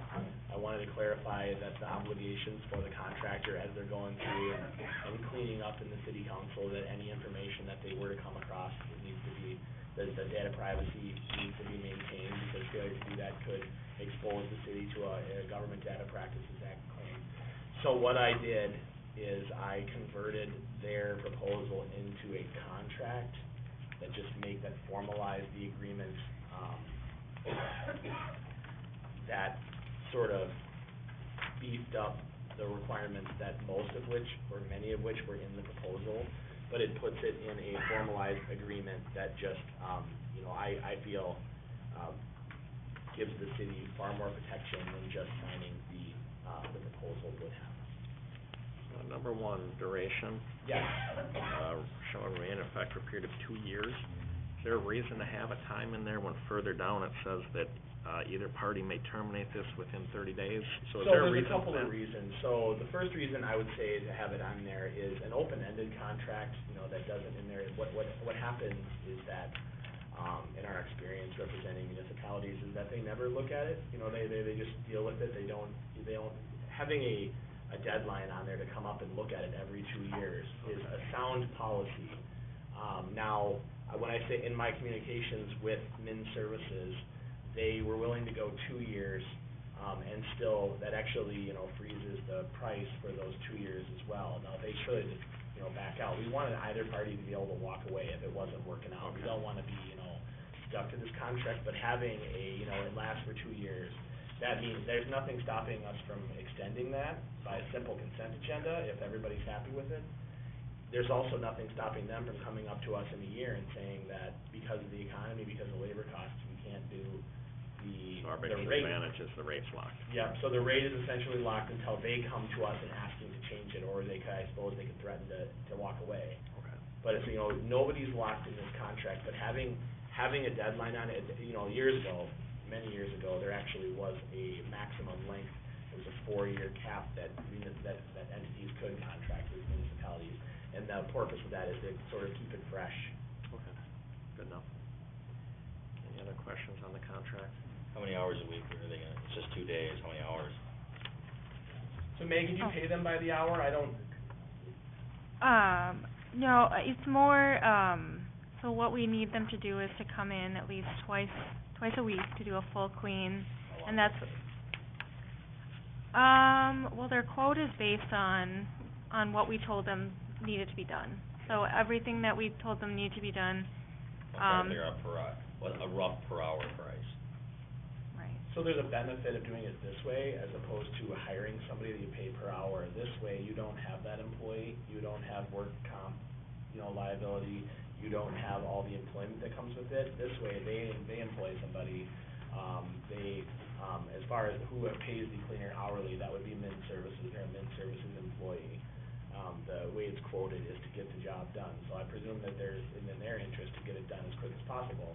However, the flip side is we have the, you know, the right, they're gonna perform it in a workmanlike manner, and if we have an issue with it, they seem very receptive to that. So I don't get the difference between, are we having two different options here? The 2 days a week or the 3 days a week? No, so, I don't even know how long they'll be doing it for this year, because the Summer's over. summer's almost over. So really, the option, the quote one is kind of what we're gonna be paying for the 9 months, and then, for those extra 3 months of the year when we need kind of a little bit more cleanup, 'cause they're here all day, that's kind of what they quoted us at, to come in a little extra to do. But aren't they here all year? They are, but they're only here kind of in the afternoons, and so we kind of felt like, according to our previous contractor, that would come in the summer every day, kind of doing more of the cleanup, we kind of quoted it the same way as kind of what our old contractor was doing. They're here during the school year, but they're only here for about, like, 4 hours, 3 or 4 hours during the week. They get here at like 3:30 and they leave, and it's They done leave by 6. 6. So according to this then, the general cleaning, they aren't cleaning the restrooms, I saw that too, yeah. and they're not doing the floors. So when we switch to the 2-day, there's, restroom cleaning's not in there. Yeah, I think it was just kind of what we wanted them to do with Kids Company is just do spot cleaning and then do the full 2 days a week, the full clean. So they would come in, huh? You gotta get that in here then, Oh, okay. because it only talks, in the laboratory, it only talks about lifting the trash and recycling receptacles and replacing liners. We can clarify that as well. You know, what the city council could do is come up with the issues that it needs to have clarified, and then we could, what probably would make the most sense would be to authorize the contract to be executed as amended, and then that way we can go back to, they've been very flexible in working with us, and they already signed this agreement. It isn't changing the substance, it's just clarifying that my understanding is that they were doing all that stuff. Adding in the other days, they just come in every day to just kind of clean that other area. So wait, so they're coming in 5 days a week? No, 2 or 3. No, 2 or 3. For the 9 months, they'd only be coming in two days a week. But how about the 3 months? For the 3 months with the 5 days. with the they would just be doing that, and that's was based on our current contract. No, They I were don't kind of understand. spot, like with I thought our. you said they're coming in. So, yeah, Maggie, how many days do they come in during the summer months then? Is it only 3 days a week then? 'Cause that's the way I had interpreted it, so I Oh, wanna okay. make sure, so what is your What understanding? is, Tom? a week, and then if there was an event, then they came in on Sunday. Okay. So, yeah, we can clarify that so they understand as well what it is, the quote that they had given us, we can, You know, it was 2 days a week or 3 days a week is how I had read it. Okay, yeah. We need to, I would like that clarified. Yep, and then we'll make sure, because, and that must be what they quoted us, because you can see it only goes from 561 to 673. Right. So I mean, that, you know, that seems about adding, even under par, adding one more day. So then on this, Right. on the general cleaning 2 days per week, we have to put clean 2 restrooms. Yep. And I don't think the floors are in there either, And, right, are they? Yeah, they are, you're talking about for the bathrooms? On 2 days a week. Because they have office, conference room, council chambers, and then entrance reception, both of them have sweep or dust mop, hard surface floors, wet mop, vacuum up top. Council chambers, multi-use rooms and hallways. And then so vacuum, sweep, that should be sweep, not sweet.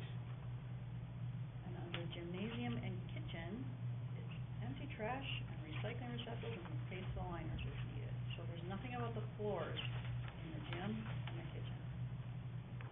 On the 2 days, right, but it is on the 3 days.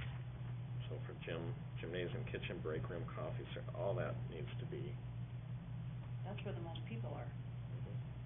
Because the gym is the daycare area. We can make that clarification, if that is something that the city is willing to move forward on. That we would clarify that we do expect all of those days to be done as well during the 2 days. It's just a matter of having another day of cleaning. In the summer. In the summer. And they only might come in to do that, you know what I mean? Because, you know, they're already coming in 2 days a week. It's just a matter of coming in the third day. They don't need additional cleaning in the office side of it. You would only need the additional cleaning in the summer, in the daycare side of it. Right. yeah, I think so. For the additional day, yes, that's the intent, is to get that room cleaned more frequently and the hallway. So what it sounds like is we need to shore up Exhibit A to verify that. And because of these changes, the question I would ask is whether the city council would talk about, you know, if you could give us instructions on what to do, and then you would authorize it to be executed with those changes, or whether you want it to be brought back to the next meeting. Typically, I'm one who I'm fine approving it with the change, but it seems there's a lot of them. Right. So I'm almost, for this one, I'd almost rather have it come back is what I would rather do. But, And if there's an event, they're gonna take one of their 3 days? No. They'll come in as in, The 24, that's the optional service. yep. And that's something that we build to whatever event that is, like a wedding or birthday or something? It's built into their packages, I'm assuming. is The when fees you that said away these free for would half the community night. center, you took into consideration how much it would cost for cleaning. Okay, and that gets billed to whoever's coming in then? No, it's, Reflect their fee for renting. so if we charge them $200, that includes the cleaning. Right, that's what I'm saying. We're not picking up the tab if there's a wedding here, or if it's part of what they're paying when they're renting the gym. Yeah. Yeah, I mean, we would just allocate some of that $200. Right, yeah. Yeah, Would go towards the cleaning. okay, yeah, that's what I wanted to clarify, okay. That's how I understand it. Was there anybody local that was interested in doing it on behalf of the city? We asked several people we asked the previous cleaners if they knew anybody, and there were several people that asked other people, and nobody came forward with a proposal. Nobody came in and asked about it? One person did, and we explained kind of everything, somebody local, everything that it entailed, and asked them to submit a proposal, and they didn't. Submit a proposal to be an employee, or so Submit a proposal, like what it would cost for their why would we, services. if there was somebody in the community that wanted a job, a part-time job, part-time basis, why would we not consider doing that? Well, they would have to Part-time submit a employee. proposal just like everybody else. Proposal, so if I wanted to work for the city of Mayor as an Well, employee, I would have to submit a proposal to hire me? Is that Well, called it wouldn't be she application? wouldn't be a city employee, though. Okay. What I'm asking is why don't we see if there's somebody that wants to be a part-time employee of the city to come and clean City Hall. Well, that would be a city council discussion. Well, and I was working out the numbers, because I was thinking the exact same thing. But if we're looking at $561 a month, you divide that by 8 days, basically. And let's say it's 4 man-hours, that's $17 an hour. So, if we, then we have to consider, okay, if we're gonna hire someone to clean as a city employee, then we have to pay them roughly around $17 an hour. We pay, how much do we pay our people that are mowing the lawn? Right, exactly. Well, But then, what about insurance? we do it for people mowing the lawn. We already have workers' comp insurance. I get it, I mean, Yeah. you So which way would it be You sold me the cheaper? argument of the workers' comp thing, believe me. But I'm just saying is that if there's people that, if we can employ a local person that wants to do it, then why don't we employ somebody local to do it? But if you do open up a job application, you can't just hire somebody based on their Okay, I local. wasn't born yesterday, I understand, I'm sorry. I understand that, but, I just think why not hire somebody local if we can? Or why don't we open it up and hire, they don't have to be local, but somebody from, I guess the direction that we were given was to get I bids. guess another thing I would point out as well is. That came from us to move in this direction, but not saying we Well- can't go back and redo, and I think even back then I asked when We were look at- supposed to have ads, or we were supposed to put something out on social media that we were looking Yeah. for. and we did that, correct? I mean, we And the person solicited, came in and was told she had to submit a proposal. which is Oh, what, yeah, which got was, it. we just asked, based on what she saw, what would be the cost that she would ask of the. I just think if we could hire somebody to, hire somebody to do that, that's, within our area, or someone's willing to come here, I'd rather do that, I'd rather have an employee than this. Cleaning service, So, And we did ask, several people, like local people, if they knew anybody, if, and nobody, everybody came back saying that nobody was interested, so. Once you get into that gym area, that's not a typical area to clean. There's high ceilings and all that stuff in there, and It's a commercial building, which is very different from a house Yeah. cleaner that would be, doing this and that. It is the Yeah. level, and that's another thing that is considered is the equipment. The contractor in this case provides all the push brooms, all the dust brooms, So are they all bringing the man lift in then, chemicals. is that what we're saying, to clean ceilings, or? No, nothing that intense, but it's a matter of, that is a cost that you would incur if you were to hire somebody, that you would have to buy all the tools and equipment that would do it. On employment, as opposed to hiring a service that has all that stuff, I don't know.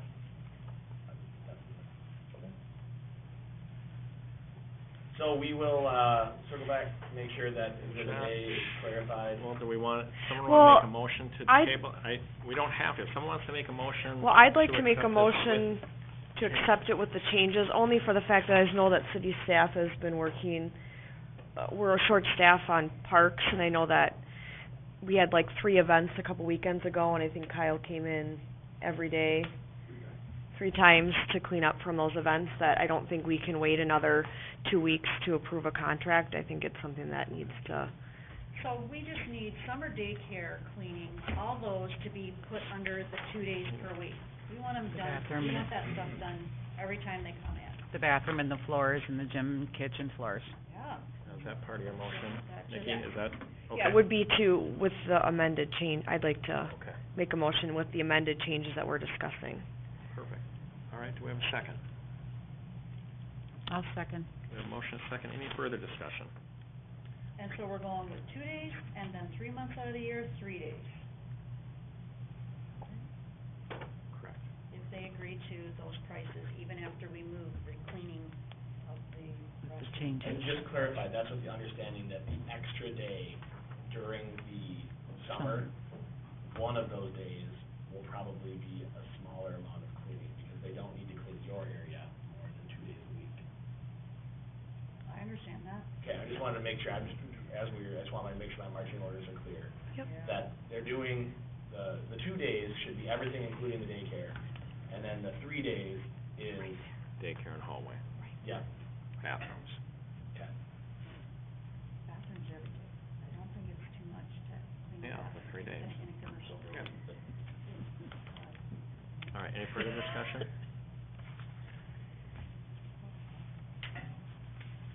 All in favor say aye. Aye. Aye. Opposed? No. Aye. Motion carries.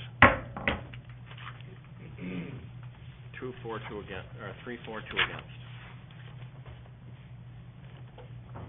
Yeah, but I'm only opposed to it 'cause I wanna see it more clear than trying to, I think we're making too many changes, but I do agree with what Nikki's saying. We do need to move forward and get this off staff's plate, but that's my only concern with it. Otherwise, I have no problem with the contract, no problem entering into a contract with them. It's strictly getting it clear. And then can I just, in there, it says, a couple places that we are allowed copies, especially of background checks, and then that we're gonna be the second insured. Can you make sure that we have those copies of everybody that's gonna come in here, especially the background checks? It sounds like they're doing the background checks, not us, right? So I just wanna make sure that we have copies of everybody that's coming in here. We've had problems in the past with, people in the building.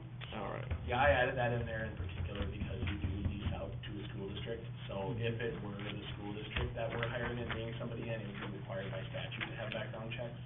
So I just wanted to make sure that if the fact that they're renting from us, we also would follow that same. Right. And I just wanna make sure that we're following through and getting those copies, actually obtaining the copies of them. Okay? And get the insurance certificates. Thank you. All right, let's move to 7A2, please, tower lease, with American Tower. Okay, Mayor and Council, this is coming back, because at the last meeting, it was requested to get a little bit more information about the amount of money that we are currently taking in from the current lease agreement. Just a little background, the original lease was signed in 2000 between the City of Mare and Verizon, here at 413 Blue Jay Avenue. Verizon agreed to pay $6,600 for the initial year, 2000, which shall, in their contract says, which shall be increased each year on January 1st by 5%. An amendment to the original lease was made in 2008. They asked for additional land coverage that would commence on January 1st of 2009, and they agreed to add $6,000 per year in rent, with an increase of 3% each year after that. In addition, the subtenant rent would be divided between the landlord, which is the city, and Verizon at a rate of 25% to the city and 75% to Verizon. So this is just kind of where we're at this year. We take in about $597.87 a month from AT&T for a total of $7,174.44 for the year. And then for T-Mobile, it's about $581.07 per month for a total of $6,972.84. And then American Tower pays us once per year a sum currently at the rate of $20,551.75. So right now we're bringing in about $35,000 a year. And just to go back to our previous discussion, the most current amended offer was to sign a bonus of $35,000, which was originally $20,000, to extend the lease for 20 years. I think they had said it was originally, they wanted 30. So that would be about an extra $1,750 per year for the lease. So if we did do the 20 years, that's kind of how much we'd be getting extra per year.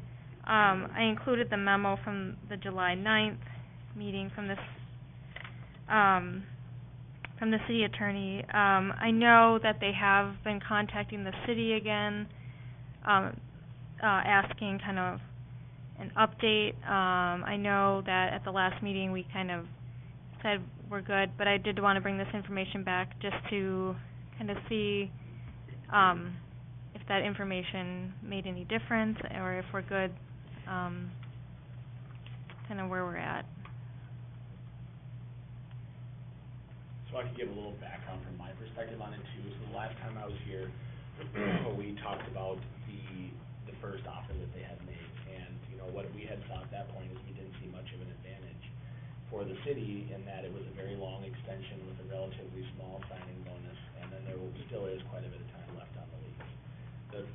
The idea that I think the city council council had adopted was do nothing, you know, worst case scenario, they, you know, we still have this many years left in the lease, best case scenario, they come back with a better offer.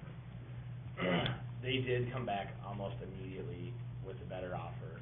Do I know whether this is their last best final? I don't know. What I do know is that they're pretty adamant that they want to extend the term of their lease, and the way that they pitched it is that their subtenants look for long leases, because they wanna sign on to a tower that they know that their equipment's gonna be up there for a long time. There's an automatic 3% increase to the rent that you receive from Verizon every year. We don't know what the arrangement is that they charge those subtenants. What we do know is that we're entitled to 25% of those rents, and I have to presume that their rent also increases by 3% per year or more. Otherwise, they would not be making the money that they're making on the lease. As their rent is going up 3%, they're gonna be raising their tenants' rent. So, we currently have 3 tenants on the lease that's bringing in almost twice as much money on sub-rent as you get from the primary tenant. And I don't, you know, their pitch is that having a longer term will either keep those tenants to stay or possibly invite more tenants. So it's an income stream for essentially doing nothing for the city. And then I will, unless the city has plans to do something with that tower, you know, because the lease does, you know, would expire in 14 years or whatever it does. If you let it get too close to the end, what you might happen is they might start losing tenants on the tower, and then the rent would go down. As it gets closer, they might raise their offer again. I mean, I can't tell you what to do, but what I would say is that if you look at the difference between their initial offer and the second offer, it is a pretty big improvement in that it increases the money and it decreases the term. Because one of the concerns that I had were they're basically paying you less than a year's rent to extend it for another 30 years, and that seems like, you know, not quite there. Whereas when you divide and now mind you, you know, she said it's about $17.50 a year. That's just one way to look at it. They're paying you about $715 a year for the lease, but they're paying all that to you in 2018 dollars. It's not like, you know, you get all that right now. It's not like that they're, you know, paying it over time. So you still would be getting the 3% automatic increase per year for those additional 20 years as well. So that number, you could run a tape on where that's gonna go up to. So, I mean, if the city is looking at this as a income stream, it is in their interest to make sure that it's marketable to subtenants, because the more equipment that's up there, the more money the city makes. Of course, the more equipment that's up there, the more the contractor makes as well. So I just have a duty to tender the offer that was received to the city council, and the same options are presented. Do nothing, enter into negotiations to figure this out, or make an offer back to them, and I don't know whether this is the last best or final.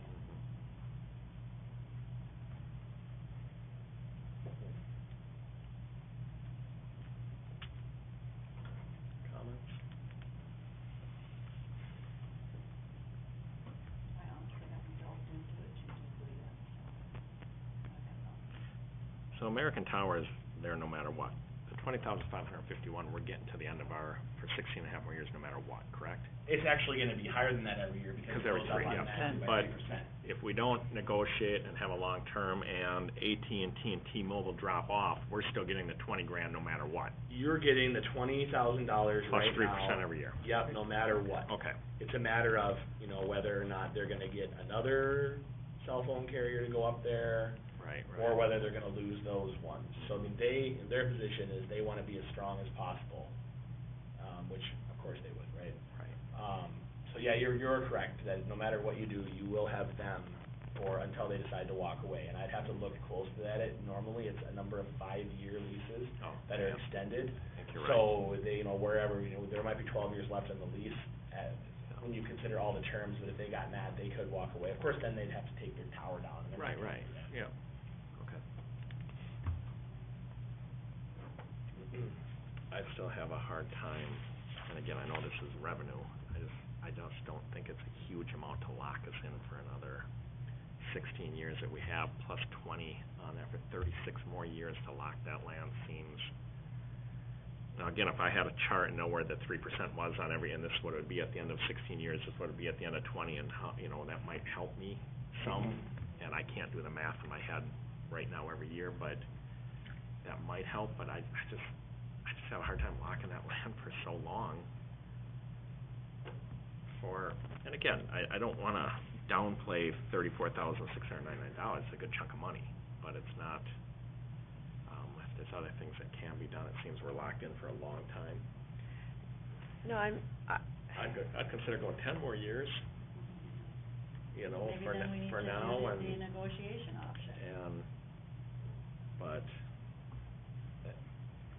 But again, seeing some of the numbers out, you know, amortized out, or Yeah. whatever the right word is, that, you know, that may be helpful for me. what was the original, was it 30 years? 30 years, 20,000 signing bonus. No, Maybe like, the what was the original original offer? contract of, like, back when this Oh. was originally, so Been it's amended it was a twice. 30-year contract. No, I think the first one was shorter than that. I have to look at the memo that I had drafted Okay, for the sorry, I council don't after other remember. workshop. But because it actually, the first lease went all the way to the end, and then and then there was the expansion. That second extension of the lease, is what then allowed you guys to get some subtenant rent. Now, and they added more land to it, but then in exchange for that, they decreased the automatic increases. It was at 5%. And my understanding from talking to some of the market people that work in the tower is that we are at or above market with the rent rate right now. Like, it is a lucrative rate. It's just a matter of whether, but you still have, you are correct, you still have a number of years left on it. I will tell you that the person But not calls that we me didn't do every it. week. Really. Every week.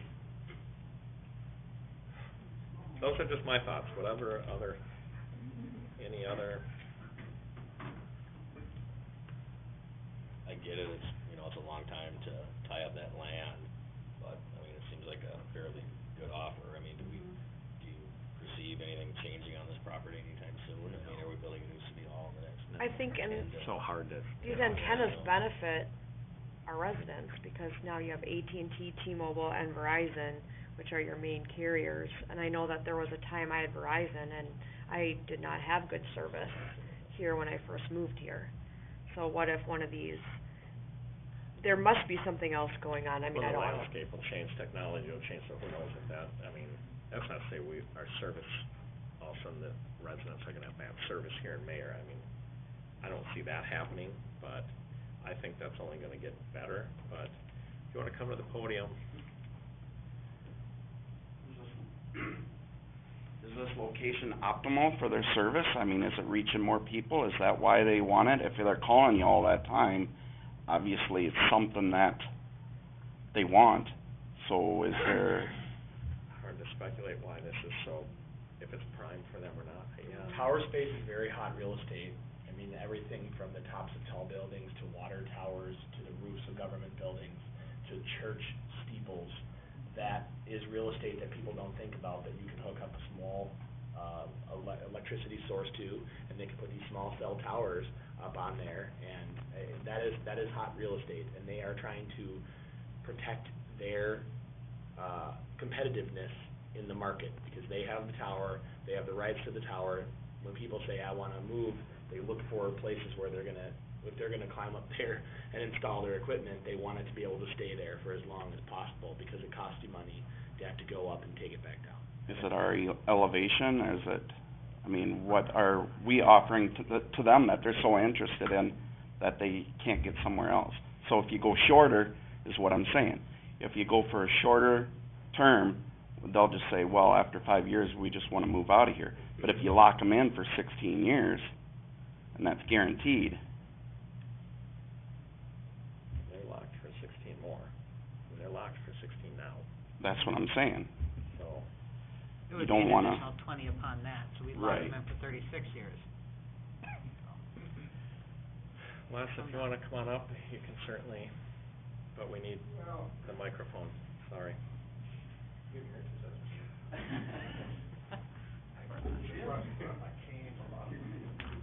No, I just got a question about the revenue.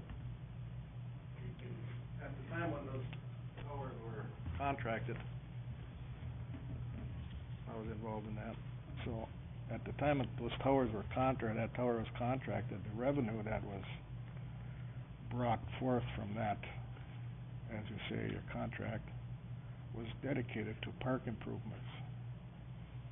I was wondering if that was still valid.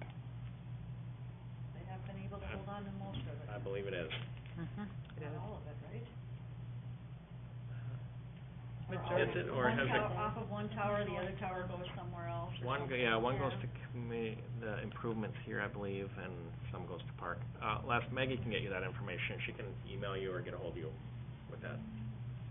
I don't remember exactly how it's divvied up right now. Some goes to the improvement of the community center.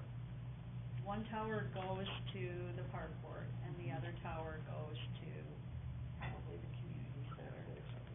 Water tower goes to water. All right, so what do we wanna do with this contract? What are, I would like to see it either we accept the offer or we continue to negotiate to see if we can do it better. I agree with you, if you start shortening it, then that's gonna, hamper their ability to maintain clients. okay, so I'll entertain a motion, if you wanna make a motion to accept their latest offer of 35,000 signables for 20 years, or if you wanna make something different, maybe a different motion to, go back and negotiate that and try to shorten it up, or? I would make a motion that we go in and renegotiate the terms of the current contract, or the proposed contract. Okay. Now should we specific what those are? I mean, it would make more sense to make a motion and a vote on what that, if we're being instructed, so what terms would you like improved? I mean, right now, the two terms essentially are the term of the lease and the signing bonus. Those are the two probably easiest variables. My understanding of it is that they wouldn't be interested in increasing the base rent. They wouldn't be interested in increasing the automatic, because like I said, the terms of the lease are already free market. Yep. Okay. So I guess I'd say make a motion to renegotiate the proposed offer in terms of the number of years on the contract. Shorten it? Shorten it. So to 10? Yes, 15. We leave that open-ended? Any thoughts on that, or I don't? You're gonna have to, it's your motion. I mean, it would be a matter of, I would need to have very specific, if this is the route that we wanna take, I would wanna know that coming back to the council saying this is the different term I got, that it would be something that I'd rather walk in here and champion getting what you want than, just kinda walking the offer back and forth. It's kinda what I've been doing now. And I don't have a problem doing that. It's just a matter of, if we tell her no, we're not interested this time, I know that she's gonna probably call back and, either that or she's gonna get mad and we won't hear from her for a while. Right. But if you wanted to say that I want to do a shorter term, 15 years and the same signing bonus, that is a term that you would, that's a concrete offer that could be posed, where that would still give them it would still give them the market advantage that they're looking for, because what's another 5-year term? Right. Whereas saying that, otherwise, I'm sure you could proportionally divide down the bonus, and then you can imagine that's what they would be at, or you could take a position saying, I want the same bonus, but I want a shorter term. 15-year term. Alright. So negotiate motion is to negotiate with the same signing bonus and negotiate the terms down to 15 years. Perfect, thank you. Do we have a second? I'll second. We have a motion, a second. Any further discussion? Does 15 make sense? I mean, now you're I think knocking, it does. knocking off 5 years. I mean, We're dealing with I mean, 5-year terms, so, it's 5-year terms, so, I mean, when your options, if we go longer, they're gonna really wonder what we did, because we told them no to 30 years last time. But, I think 15 makes the most sense, because if they're still getting a competitive advantage, if you just did 10, they're gonna be back to us sooner than. And I'm comfortable with that, 'cause it knocks down half of what the original was from Yeah. 30. So me personally, I'm comfortable with that, but. Alright, any other discussion? Yeah, I haven't really delved into it, like I said before, deep enough to even vote on it, so You're gonna abstain then, or? I am gonna abstain. We have a motion and a second, right? Do you have? Yeah, we have a motion and a second, yes. All right, any further discussion? All in favor say aye. Aye. Opposed? Abstain? Motion carries. All right, 7B1, Lincoln Concept Plan.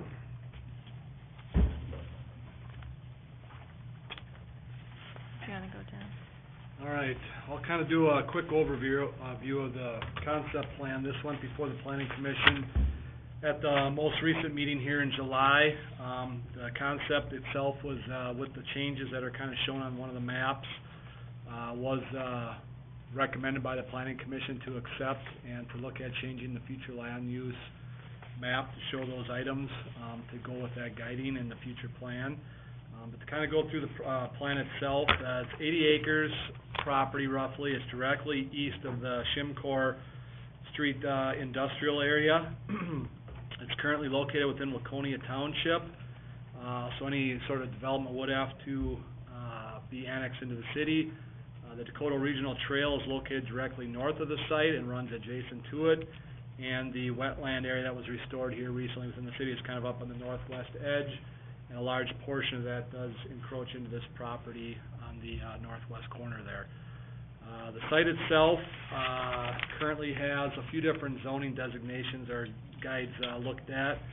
Currently it's industrial in the plan itself. They are looking to do low-density residential kind of on the northern portion of the plan with industrial on the southern portion. Based on discussions at the planning commission, there's an area, as you can see, that we looked at kind of just directly east of property owned by the city of Mayor to kind of keep that as industrial. And we would propose to have some sort of trail corridor or buffer area that would go up from that east-west road along the edge of that wetland area and then eventually connect to the Dakota Regional Trail. That would serve as kind of a greenway buffer to the industrial area. Then the east-west city local street would serve as the buffer to the industrial area to the south. There is a proposed access coming off County Road 30 over on the northeast or southeast corner. This would be the main access, and the applicants did state that they would look to put that in right away with the first phase, and that would tie back in potentially into the Shimcor area. That would, being directed onto a county road, would match the proposal in the current comprehensive plan for the transportation area and provide the access that is needed to the site. We're assuming turn lanes and bypass lanes potentially be needed with the county, so a county permit would be needed at that point. The proposal called for originally 123 total lots. The lots themselves on the yellow portion, kind of the very northern area, is 55-foot lot with 50-foot wide villa home lots. They also propose 45 detached townhome lots. If that area goes to industrial, the detached townhome lots would go away, and 4 more of the villa lots would be in place. So we would have a total of 101 villa lots and no detached townhome lots, based on the drawing that you see in front of you up there. With that said, we did do some quick review. The density based on the current proposal is roughly 3.32 units per acre, and if you exclude the ponding area, open space, you end up with about a net of about 3.5 units an acre with these smaller units. With these smaller units, because they don't meet the R1 standards within the city, it would have to go through a planned unit development process. That is something that your current zoning ordinance does allow for. The industrial area, you know, that would be pretty standard, but the smaller lots would have to go through that. Street access, we kind of talked about that off County Road 30, but the east-west road that would come through from Shimcor Street, there is no right-of-way in that location at this point. The applicant thought about asking the city for a right-of-way there, for a public right-of-way. That location does make pretty good sense for a road. We did talk about the future plans for that city-owned property as potentially a future fire department location or something of that nature. Losing that 60-foot right-of-way would compromise how that layout would affect, be located on that site. So there was discussion about maybe a land swap. If it went there, you'd get 60 feet there given to the developer for that road right-of-way, and maybe they could swap some on the eastern border to give you a bigger location. The applicant also talked about maybe moving that south to the property to the south there as a possibility. So that road access alignment hasn't been totally finalized, but it was kind of a discussion point that maybe something could work in that location, and from a location standpoint, it seems to make sense. There is also a 60-foot strip of land just south of there, kind of south on the bottom. There's a city water tower site that is owned privately that could potentially be purchased by the applicant from that landowner for road right-of-way or for a road coming through there. That lineup, if that was the location, it wouldn't line up with that kind of east-west corridor to kind of separate the industrial area from the residential, but there's another potential option there that could be looked at in future plans. Park dedication would be required with the plat, need to be determined when the final plats came in what that exact amount would be, but there would be park dedication required. Most likely with this location, we'd probably look at, cash in lieu of, land, just based on the industrial nature, and then having the detached or smaller villa-type lots. There would be some green space areas around that. Landscaping also would be proposed along the, streets with some boulevard-type trees. Also, we talked about landscaping in that greenway buffer to kind of screen the residential from potentially industrial areas. Exact landscaping would be looked at any time of a preliminary plat application and PUD application. Sidewalks and trails, we do have a trail connection coming down that would come into those streets and eventually get down to County Road 30 as a possibility. And all other local streets within the development, except probably the cul-de-sacs, would have some sort of sidewalk on one side of the streets or the other. Utilities, we did look at this as well. Right now, the site is proposed to be serviced from gravity sewer from the north up in the Fieldstone area around 62nd Street. So that would have to be extended down through that property. I know Scott Trumpy owns part of that property, across the regional trail, and eventually service this area. The city engineer did look at, just a preliminary study on what could be done from a sewer standpoint. No full-blown study or engineering review was completed other than that, but it could possibly be serviced through sewer, from Shimscore Street with the possibility of a temporary lift station. So we could run the sewer flow from this back through, Shimcore with that temporary lift station. That would go away at some point in the future when the lines would be extended from the north, to the site, which could take years or decades potentially, depending on how fast them properties develop. Other than that, water, should not be a major issue. We do have water in the, location with the trunk, or the water tower directly west of this site. Like I said before, there is a large wetland area to the north, kind of west part of the property, but no true wetland delineation has been done. So it's not determined if there are any other wetlands in the site. There's a couple lower areas, but we don't know if those are wetland. Lot frontage, there are some lots up on the very north end. A couple of those were proposed to have access off of a private trail corridor, with a driveway in it. The city code does require all lots to have access on the frontage, public street. So we did mention that we'd have to somehow realign that so all those lots would have access to the public right of way. Association, it is possible that association would be in place on these lots. They talked about people that would be looking at these homes. It would be typically your empty nester or possibly that younger millennial buyer that's looking for a first-time home. With that being said, association's probably likely. That would help do the maintenance of the potentially yards and different things like that, even potentially snow removal. So that would be something that could be a possibility here. And then mailbox most likely be done through a clustering mailbox system, which is typically the requirement through the post office these days. So with this in front of you, what we're looking to accomplish here tonight is to support for the concept plan. If the council looks at this, we did include a future land use map proposal. So this map right here would show what we would change this to. We did have a little bit of discussion at the planning commission as well. Since we're going through the land use and comp plan process right now, the last section of this was also discussed at that meeting. That was the future land use section. The comp plan as a whole is proposed to come before the council on August 13th for review. If everything looks good, that would go out for the 6-month mandatory review with neighboring jurisdictions. So with that being said, this originally, the area kind of up there, it's low density, changed to medium density and changed to high density, was originally proposed as industrial. We did look at this and talk this through with both the Mink representatives, and this is something that would feasibly work. We do have the east that's called the Trunk Highway North-South Future Bypass Lane. That's kind of that dotted line there that's highlighted. That would be kind of an arterial east-west, or eastern north-south collector road that would be put in at some time in the future.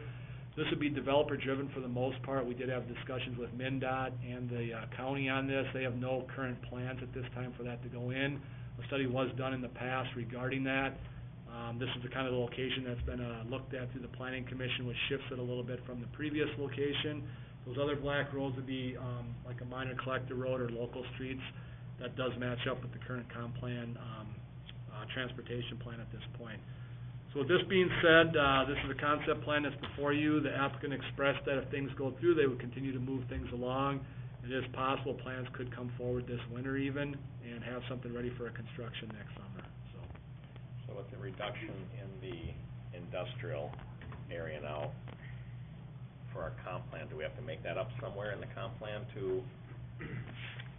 No, we do not. We did have additional industrial land. If you see that kind of red and, hashed mark, that's area looked at for industrial or potentially some commercial. We do have that red area there at County Road 30, and that future bypass is kind of commercial itself. If that roadway ever was fully constructed, that would be a pretty significant intersection within the community at that point, so commercial there makes sense. That's why we kind of looked at industrial or commercial, depending on what type of proposals comes in around that. And also along, Highway 25, the existing stuff over there, kind of directly south of the Shimcor area. Being adjacent to 25 does potentially allow for some commercial, but it could be industrial. We did have additional industrial land kind of spelled out, so we didn't need to add any more. By reducing it though, but our comp plan will have enough. Yeah, we did have for enough. growth. And then we also did have some comments about not enough high density. So by doing this, we do add that area of high density along there, which allows for that where previous was industrial, so. And high density is? That'd be like apartments, you know, condos, senior housing potentially could fit into there. So some high density, typically like 8 units an acre or more, basically. What was the planning, commission's decision on this? They voted to recommend to approve it with those changes that were shown with the black marker on that one map.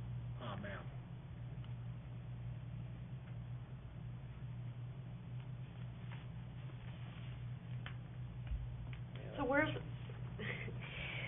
to get to this was from 30 would be the main, or? Yes.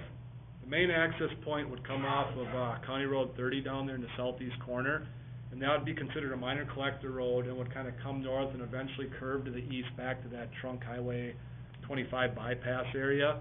The road going east-west would be considered a local road, so it'd be a city street, it wouldn't be considered a collector, and that would be a secondary access into the Shimcor, street that accesses 25 and 30 as well. And then the fire department, the 60 feet, when you said borrow from the east, what does that mean? So, what we said is, if that roadway was to go there on that property, that would take away 60 feet of the property that the city just purchased. That there's plans in the works potentially for, some sort of fire station or something. Right. Nothing's been finalized, obviously, but it's been discussed. Rod Metzel, who was obviously involved with that, said it would severely limit what was already currently looked at. So I talked to the applicant about, okay, to offset that, if you went industrial directly east of that, you could do a land swap where the city would give up that 60-foot corridor, but they would gain a corridor back on the east side to direct the land to go to the east versus, you know, kind of. Can you show me on the map? Like, I don't know east. Okay. Sorry. So. I know north and south, but. We'd take land there in exchange for that right away. And get something here. Yeah. Oh, so the property would go farther to the south, or no, to the east? Yep. So which one's the fire department? That one, okay. That one. Correct. I just don't wanna, we don't have plans for a fire station right now, but I don't wanna Limit that. limit that. I wanna make sure that's still a feasible location. For that roadway location to happen, the city would have to agree to that, and the applicant is aware of that. So that's why he also discussed possibly moving that further south on the other property, or maybe splitting it 30 feet on each side. But by going there, it does give the city the option to swap, but they would get more land to the east by giving up land on the south end of that lot. So there are some options there. The final decision on that doesn't have to be made tonight, but it is known that, if this concept moves forward. So that lot would be deeper and we'd lose some width, right? Correct. Okay. But you could also look at the access coming off that future roadway versus off Shimcor Street as well. So that could be your frontage versus the Shimcor frontage. So conceptually, I'm in favor of it. I'm in favor with changing the industrial to the residential and getting house in there. What I don't like at all is obviously anything with the fire department property cut through that, I wouldn't be in favor of that, but as a concept plan, and I don't like the idea of the road going through the industrial park. I just don't think that makes sense. To have this residence always now going through the industrial park. Yeah. That doesn't make sense to me, but not to say that those things can't get worked out in different how it's gonna, but as far as conceptually adding a development there and changing industrial to resident, I like the idea, but it's gonna be tough to get, for me, it's gonna be tough to buy into the roads. So we did have a lot of discussion about that. If you do allow that little portion on the north side of that road to go industrial, it used to be those little detached villas or whatever you wanna call them. If that is industrial, then they would have to also access out to 30. And having only one access into this whole site, was the discussion. It made sense to potentially have that second access there because the main entrance would be on County Road 30. I think there needs to be a second entrance. I just don't like it that, but again, that's not to say that stuff doesn't get worked out. Conceptually, I'm fine with making the changes, but I don't like the idea of going through the industrial park. You have the whole landscape, depending on what goes in there, we'll have the whole landscape noise again going on. And are villas just the one level? Yes, they were looking at like a one-level, like house possibly with a basement, I think he said, if I remember right, 2 to 3 bedrooms. 2-bedroom with a loft possibly, correct. Do they have a projected price in the houses? They did not have details at that point. I think it adds more options for people moving to Mayor on, 'cause we don't have a lot of townhomes. And what's the there is apartment or high density planned? Oh. Or no? No, so the area that's brown where it says change to high density, that whole area was proposed originally as industrial. But if we went with low density here, you wouldn't wanna have industrial to the east of that, so No. we changed some of that to high density along that future roadway and some more medium density.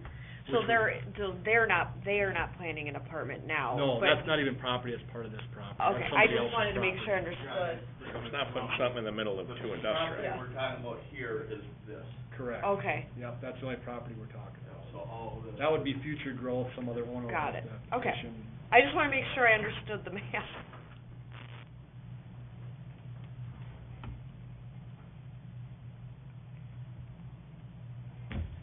I guess the applicant's just looking for what the council has to say, so. Les, why don't you just You sit should at just this sit chair? closer to the podium. Can you state your name and address, please? Les Hahn, 208 Ash Avenue North. Thank you. Move that up a little bit. And that's the reason we wanted to put this road in here was because people that live in this area, to go to Highway 7, that road was, they have to go all the way down there, come back, go back up 25, to get to 7. But there's gonna be people going that way to work, coming back. That was the main, one of the main reasons why that road was brought in. So you might have people going, down 30 to go east, but you're gonna have people going to 7 to go east too. And I understand, and I understand two entrances and exits and fire services getting in, I get all that. I just don't like dumping a residential into our industrial where there's gonna be bigger trucks and landscaping. It just doesn't seem to flow right to me. And I don't have a good reason why. Again, I happened to be at the planning commission meeting when they talked about this, so I've seen this, but it's all fairly, something just doesn't seem right about that to me. Could that be changed to commercial? Does that feel like a more of a, Which- was it commercial? which property are you talking about? Those 3 lots that. But it's dumping right into our road of the industrial park road. Well, what about, That industrial park, this road is right on the curve, right, like Casey's there, 2 lots down. So Is that what that road is? 'Cause Yeah. I am trying to figure out what road. At This is- Shimcor. This is the industrial park. So, where the proposed fire station is, and next to it is our current public works, and now Right. one There's not a road there that's right public now. works, yeah, there's road there. Oh, there is? I mean, Oh. that curve, No, but the road It that doesn't they add. exist yet. it's not a road, you are correct. That's So what- at the top of that, where you've got that cul-de-sac on that northwest corner, would it be possible to do the through street there? No, It's all wetland. Okay. that's your restored wetland. That's our new wetland area. Okay. And they haven't even done a site study yet, right? Right. So things This is a could concept change. plan. They just wanna get the concept, so it's not that they're even gonna start moving forward and spending any money. And also what we have in this lot, this is historic building. Right. To me, not even industrial or commercial for that matter, it's just a storage building. So the idea of heavy traffic there, this whole lot doesn't cause hardly any traffic, because that's a storage building. Isn't that the, And this is an empty lot, and this, of course, that's storage. but isn't that new natural surroundings there? They're on the empty lot that you just mentioned now. Or on the empty lot? The other lot is south of the water tower, I believe. I thought that was actually there for future expansion of the industrial park. It is, but it's privately owned still. Yeah, now it is privately owned, right? Correct. Okay. So that's why it's so narrow. If you don't mind coming to the podium, that'd be great. I'm done.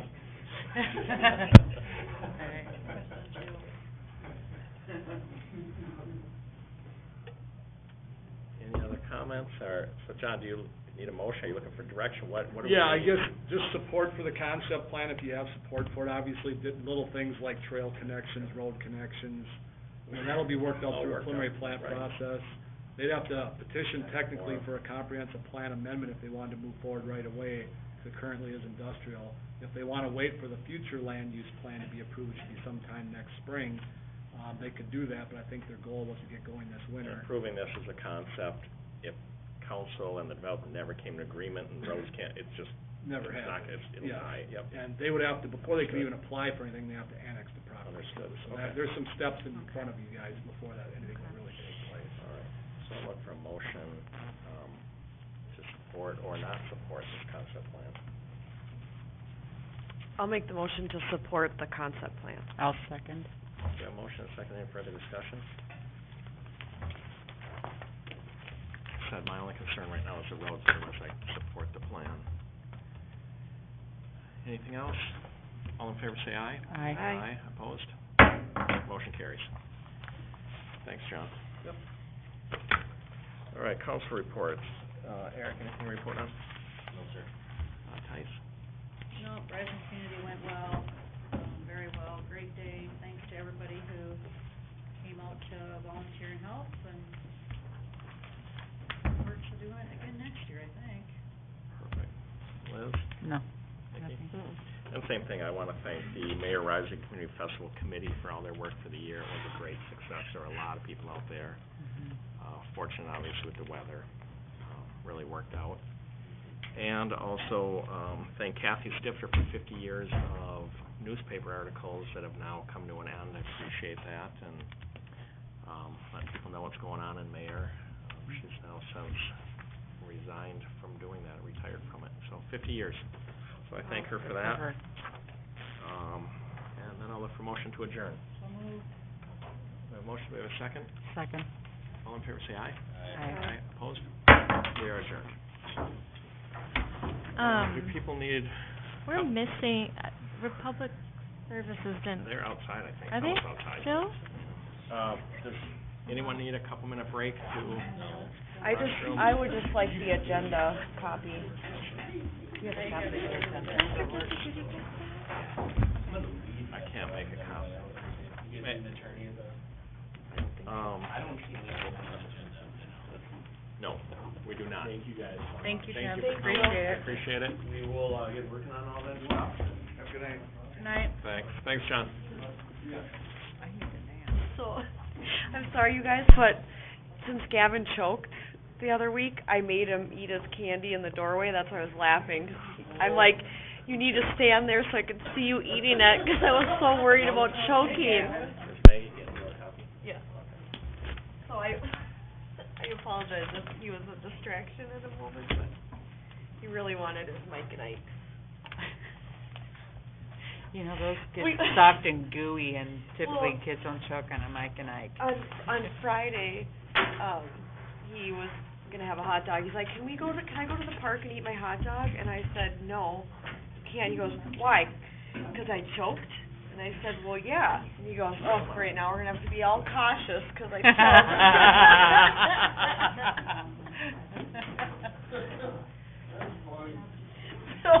Way to go, Mom. Now you So gotta be he asked me out cautious. there like, so I can't eat these because I choked?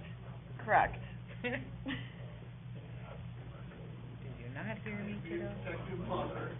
It's gonna take some time. Is she here? It's only been a week. Mama's been traumatized. Yeah. It's not their fault. Okay, it was scary.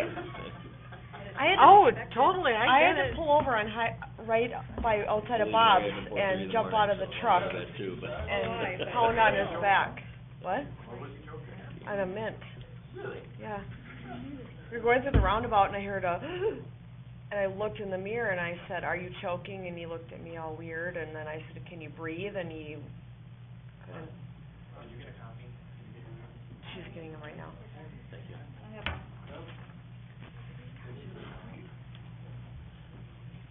Thank you. This is Thank what I you very write much. on. I write on. Yeah, I did too, I got all my notes. Alright.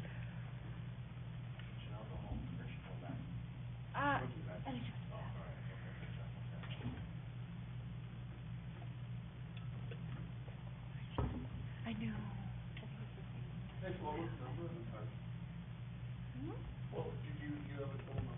A bit over 200.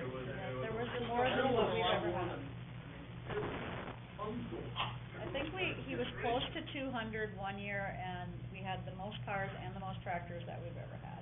But I don't know the exact count. They're down on the other golf fields. Yeah, yeah, he finally got to use his overflow section. He doesn't let anybody put any there because, yeah.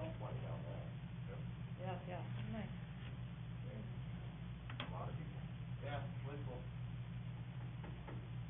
Yeah, afterwards, nobody really wants to have a meeting, but you should have them like right away. So Oh, yeah, everything's you remember? fresh. Yeah. Yeah, everything's fresh in your head, all the things you should have done. I tell you, the only thing that doesn't run smoothly is getting volunteers to help with some of the extra things. All right, we'll call the, workshop meeting to order. Just jump right in with Maggie, if you wanna introduce Republic Services.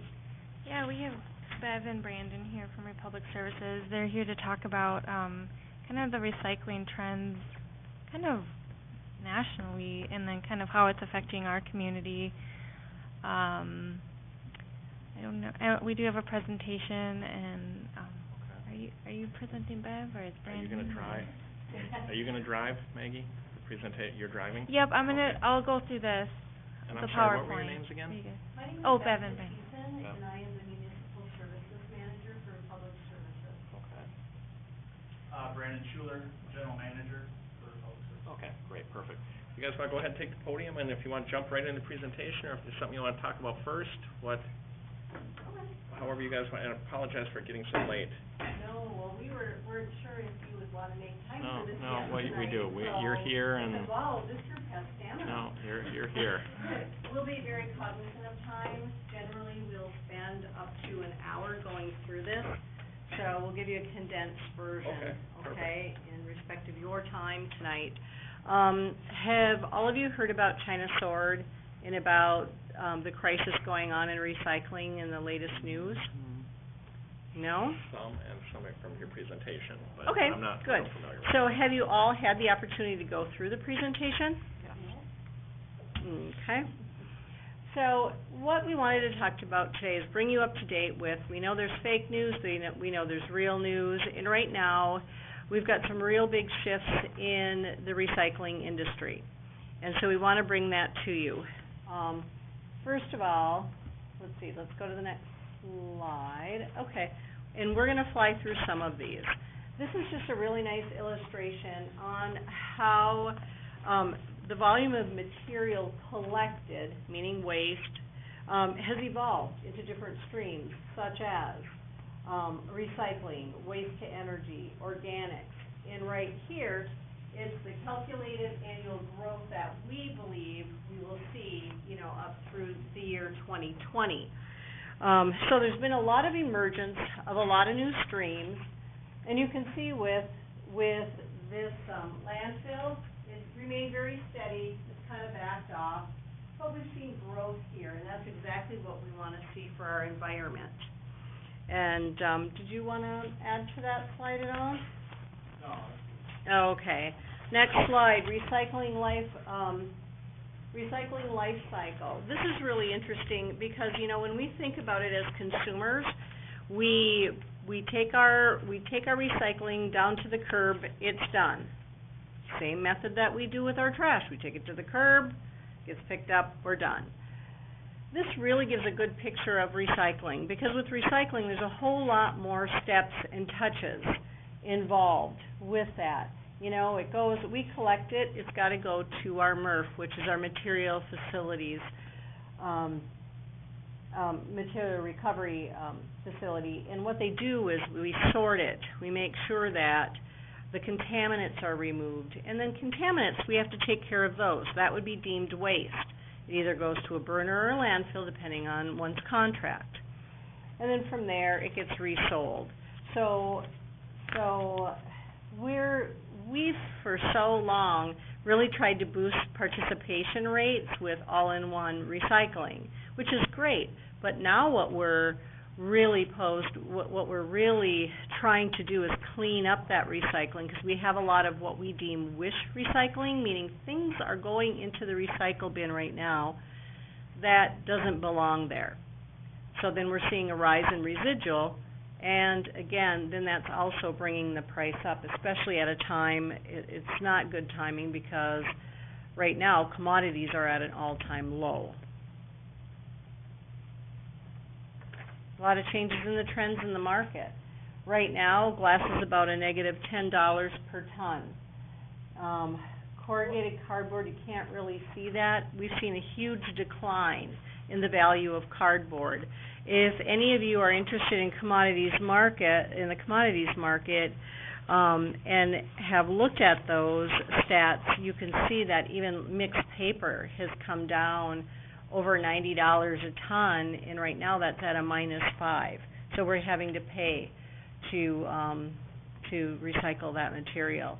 In fact, about 50% of everything you put in your cart right now for curbside recycling is at zero or negative value on the commodity markets. Big trends in recycling. We're seeing a lot more pouches right now. Tide, they've really changed their packaging. It is recyclable, but there's no end market for it due to the orange pigment. Big trend, and we used to always get the newspaper. Myself, I got it 7 days a week. I get it 1 day a week now, so that's also changed. And then also the paper is much thinner, so it's not the same quality. So we've seen a lot of trends here on how recycling has changed. And on top of that, lightweighting. Lightweighting is good, but at the same time, we all know that bottle of water that we have is very flimsy. Be careful when you open it. Before you could open it, it was just fine. Or if you go to a vending machine, you notice that bottle is thicker. Reason is the other bottles won't survive the vending machine. So the point of that slide is we're having to process twice as many bottles to get that 1 ton of material. I know that you feel that, because if you get SCORE funding from your county, it's all based on weight and volume. So there's some work there. China sword, getting to that, here's really the crux of our presentation, folks. China has been, for the longest time, the biggest importer for recycling. And you can go to the next slide actually, because you can see here. You can see the prices of mixed paper commodity. What happened is China told us they told us in July that last July, they announced bans on recycling, including mixed paper. January 1st, that's when that ban went into effect. You can see how the commodity market goes. And then on March 1st, they said, okay, we've always accepted a contamination rate of 3%, which is very low, extremely low. And now they've said, we'll take 0.5. MRFs are not set up for a 0.5% contamination rate. So what we've done is we've said we need to make sure that our recyclables are highly marketable in a very now competitive market, and so we've had to slow our lines down. We have hired additional staff, and we're working on educating the public in terms of what is recyclable, what isn't, and at the end of the day, our message is for public education. When you go to recycle, it needs to be empty, clean, meaning rinse it out, can't have a lot of food waste in it, empty, clean, and dry. Dry doesn't mean you need to get in your bottles and really dry that out, but give it a few shakes so that there's not liquid in it before you put it in the recycle bin. Why? It's not going to make it through the recyclery. So empty, clean, dry, and when in doubt, throw it out. Because all we're doing there is more wishful recycling that has zero value. A lot of impacts nationally. When I asked you if you had seen any newspaper articles or anything online or on Facebook, social media, what we're seeing across the country is these pictures of what's happening on the east and west coast. And what I hear locally here is the municipal services manager is, well, gosh, Bev, this is all happening on the coast because all their recyclables went straight to China, but we're good. We weren't sending our stuff to China. That is a myth. What we weren't directly necessarily sending to China, but now because of that market crunch, everything's coming inward, and now we're caught in the squeeze of this. The effects of the current business model, quite frankly, our collection prices don't cover the cost of processing so that we can have a good product to sell. In fact, some places are saying we have enough product for a while, so we've got 27 trailer loads ready to go and no place to go. We're not unique in this industry. Other haulers are running into the same issues. And so we're working with MPCA. MPCA says, yeah, we're trying to develop new end markets. New end markets, for anyone who's worked in business knows that that's going to take several years before we're going to have all these end markets established domestically to pick up for the slack of China.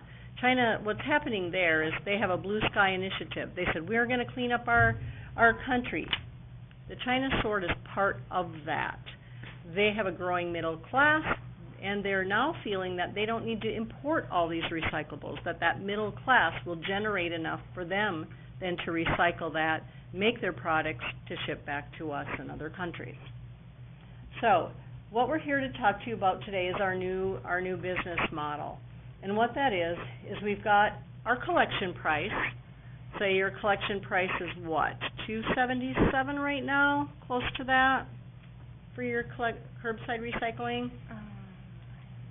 Sounds right. I think that is right. That sounds And then what we're saying is we need partnership on the processing piece of that. And what that looks like is we know we have commodity sales. We're not saying that all of the recyclables have zero negative value, but we're saying whatever that is worth, once we take the revenue piece, we subtract the residual piece and the processing cost, that gives us what we call our net processing fee. And what we're coming to you is with our ask is we want to do two things. We want to boost public education to reduce contamination, and we want partnership on the processing cost. And here, we're also looking at, long-term assessments is going on right now. Currently, we still continue to take glass at, we know it's -10. We take mixed paper. We know we're paying $5 a ton at this time. It's dropping a little bit each day on some of those things, but there's still value in aluminum, and there's still some value, even though it's reduced dramatically over the last year, in corrugated cardboard, clean corrugated cardboard. And so we're asking for some assistance with that processing cost. It has to go to the end user. Now, you're asking, will we have a contract? Yes, we do, and we will honor that contract. What we're asking for is to amend that contract and enter into this new pricing model. And I'm not sure if Maggie had the opportunity to share this with you, but we're looking for 53 cents. After a year, we look back a year at commodities and we say, do we still need that 53 cents? And if we do, then we continue the next year with that additional piece. If commodities improve, then that number would go down, and we would supply you with all that data. We'd sit in front of you, be fully transparent, and show you, here's the 12-month look back, month by month, and here's the average. Now, if it declines even more over that year, because we've never been in this space before, we don't know where it's going. We feel the 53 cents is the biggest ask we'll have.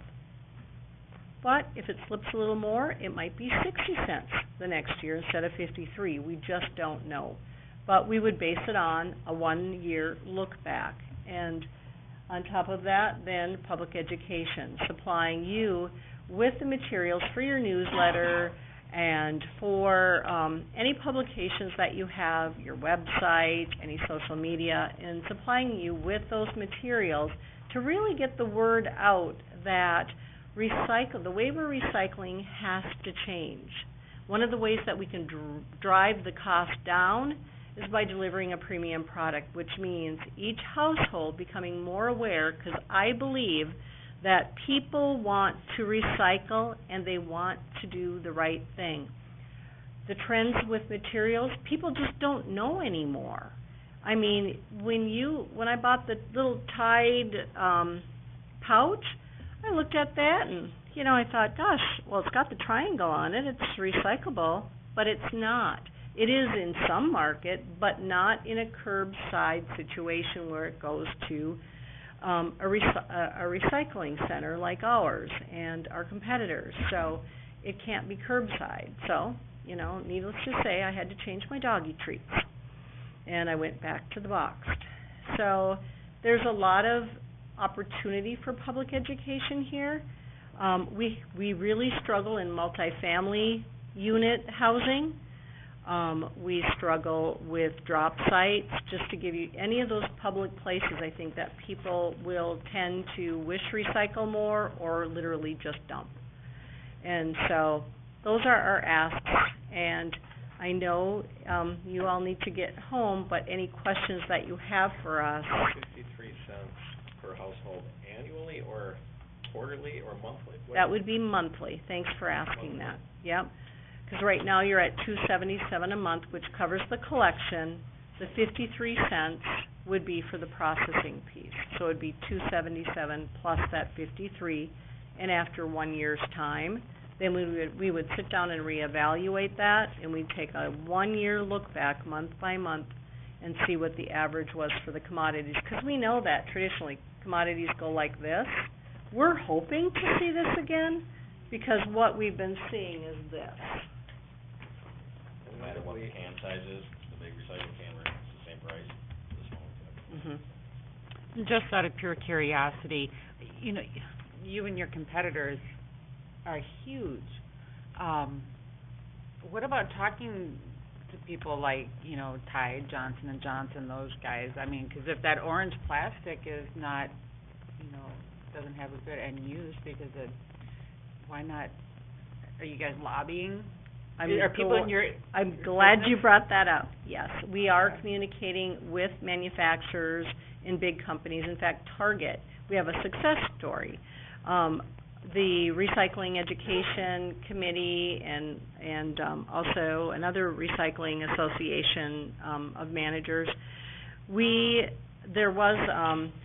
had a bag, a recycling type of bag, a deemed recyclable bag that they had on their shelves.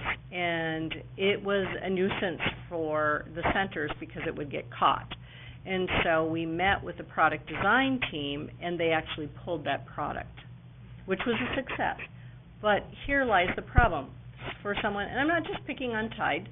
Gain is all green, you know, so even when you mix it with the white or the clear, you're still gonna have green in Tide. With Tide, it's still gonna be orange. And so with that, that's part of their brand. And and the argument can be, it is recyclable, but the only way that it is if you bundle only those things together, find an end market of someone who wants only an orange product with that orange pigment, and quite frankly, we've not found one. Sell it back to them. And I don't think that a Tide and some of the other companies are interested in completely rebranding themselves. And so we go, you know, what we're trying to do as an industry, and also with the help of, you know, REC and RAM organizations, is meet with these companies and get to their product design people. Now, when you get into that arena, you see a lot of movement too. So a lot of people, they work for one company, they go work for another. There's a lot of moving going on. And so in product design, it's very challenging because it involves many companies. So we try to work with the companies that are local, like the Targets, and there are more. But that one is a real big animal to tackle. And I wish it was easy. The NPCA to help with that process. Mhm. Not as easy coming from a private company. Right. Right. Right. Maggie, when did we switch to Elite? Oh, when did we switch to Republic? Well, Elite. Oh, Elite. And then Republic acquired, but when did we switch? I think it was 2016, because this contract is 4 years. I'm just curious on some of the trends that you're talking about, and in 2011, you know, on this slide here, in 2011, where it was going, and then by 2015, it dropped so much, you would think Elite would have been aware of that trend downward, and they wouldn't have factored that in. You know what I mean? It's just such a big drop that the trend had to have been there. Elite would have, In their and you would have, defense, you acquired and them. as an industry, we've seen a decline before, always followed by an incline. And we've not had the biggest receiver of our material say, we don't want it. Well, 7 years is a long time to not realize, hey, this is a trend. So part I of mean, that, after so 3, I would figure, you're absolutely right. So part of that has to do with the lightweighting, right? So it takes, if you go back to the first slide, right, the evolving ton, we're that much better at recycling because it goes up every year. yeah, But the product weighs less. So people are recycling that much more. yeah. But you don't see it in a ton value because it The weight takes of twice it. as many water Twice as bottles now to much. get then. So, Yeah. and when we sell the commodity, it's the same issue, right? A ton's still a ton as it was 7 years ago. Right. It's just not the same anymore. That's why we wanna get away from the ton. It's not fair to the cities as far as we're concerned, because your sport fund is based on that, right? And it's not fair to us because our permit states you can only have 15% contamination. Well, MSW, food waste or whatever it is, right, weighs more than a water bottle. So you're kind of holding us accountable to unfair standards as well. So we wanna get away from the ton talk, but, Makes sense. that's a change in process. That's a big change.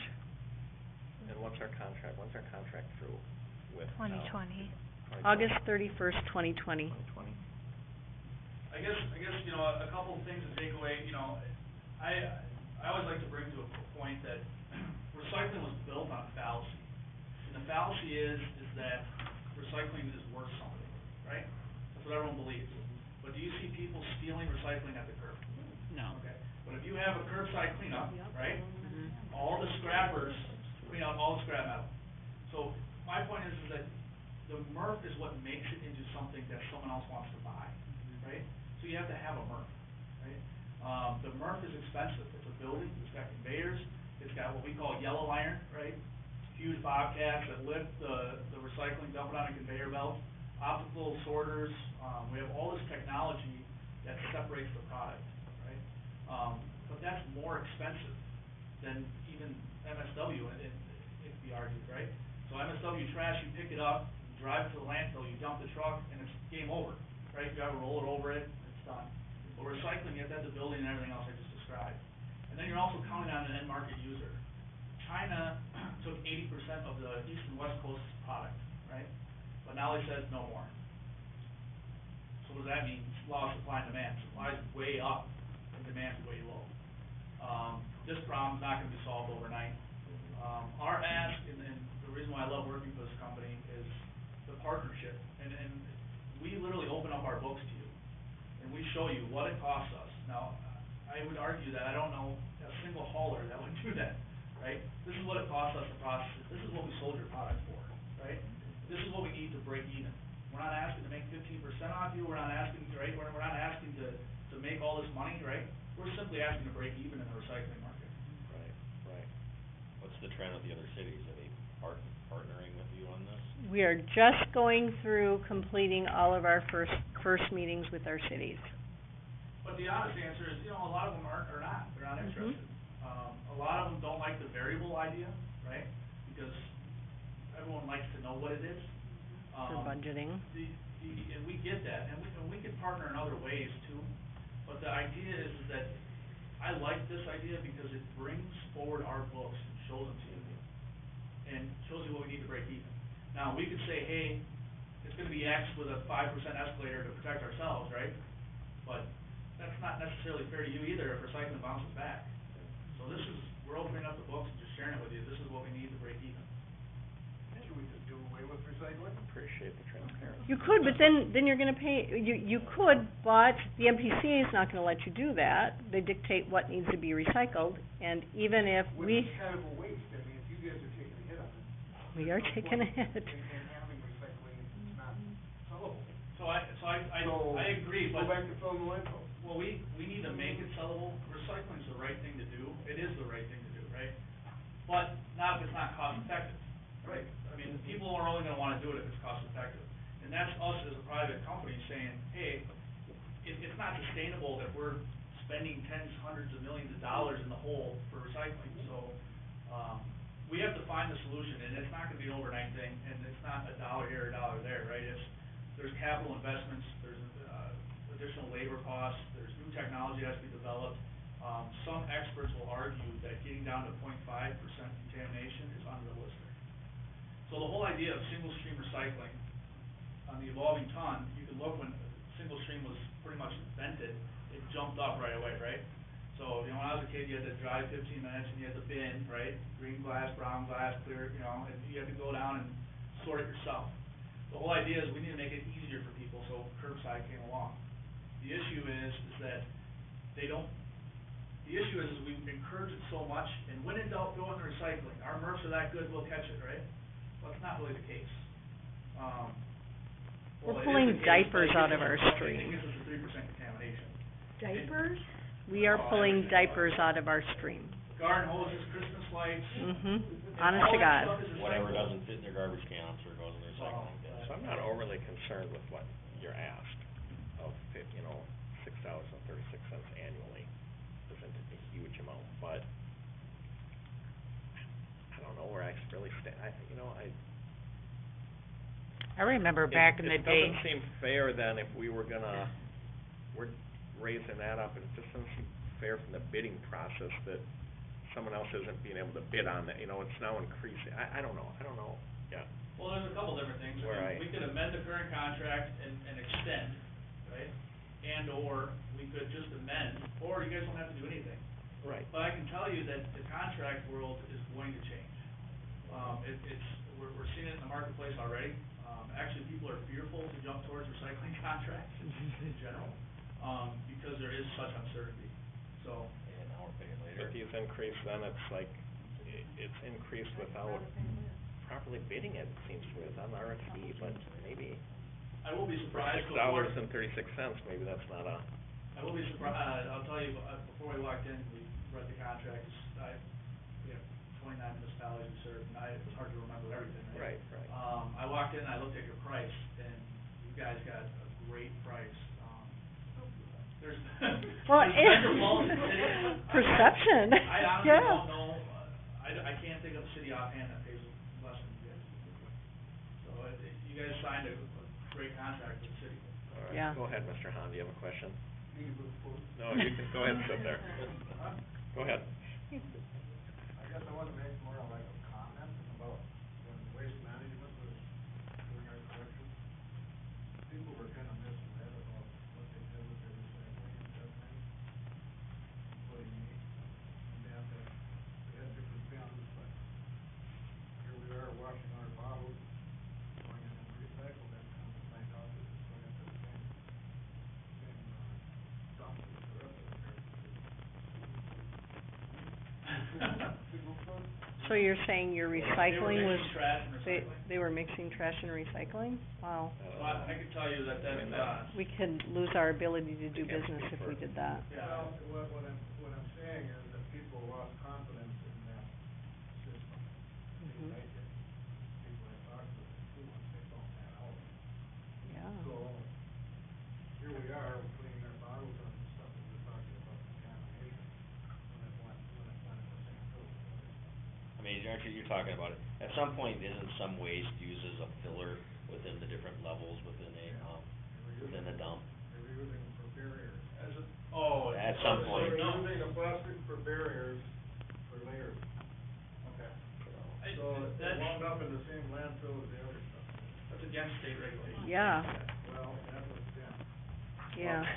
They can't speak for Waste Management. Yeah. But- Yeah. People are still have that in the back of their mind, including me, that what am I using this bottle? I don't. Which I do. Mhm. Is it really Thank gonna you. be effective for me to raise my water bill? Any Cleaning out thoughts from? a jug of whatever and throwing it in the recycle bin when who knows where it goes. Your recycling is going to our recycling center. All right, we gotta keep moving forward, Les, Mhm. 'cause they can't speak for Waste Management Yeah. here, I mean, Huh? they can't, they can't speak for Waste Management. I'm just So, telling you I- what that did to the mindset. Perception, Mhm. Yes. yep, I appreciate, thank you. Well, I'm excited to learn, 'cause I feel like I've never been educated on what is recyclable. I mean, I think I'm doing it right, I do rinse my containers and put them in there. But I'd like more information. Do I think 53 cents is a lot? I don't, in the grand scheme of life. You know, you're not asking for doubling the price. You know, you're just, I don't know, I'm not against a price increase for this. Understanding how, I didn't even know where recycling went or what it was used for. I like that the transparency. Yeah. Mhm. You know, That if you're willing absolutely. to show your books and, be willing to say, hey, commodities are up, or, we can do something with this. Even if we don't, like, if this price increase, whatever we decide, I don't know what it is, but can we still get education so that we can send that out to? Education is a must-have. Yes, Well, and okay, we- I mean, I wanna make sure. Regardless of what decision you make on the financial end of it, the education piece is a must, and you've got a really good city administrator here who's been very open and inviting in terms of education. And we've started finding better ways to communicating, so we have a good newsletter system and. And we wanna have a good partnership Yeah. also with Mhm. we certainly wanna do, Yeah? for sure. But, That's and what we again, want. to Nikki's point, $6.36 isn't a lot, but we had a contract in place, we went with the company we went with because it was the lowest bid. Now is it? Maybe it's not anymore now compared to where we were, and it might have been that I would close, tell you if but our that's where I newspaper, struggle. oh yeah, in newspaper articles, there's one that I read just recently where the city's contract was up and the company said, you know what, here's our bid, let's extend. And the city thought, well, you know what, maybe we should put it out for bid, we get a better price.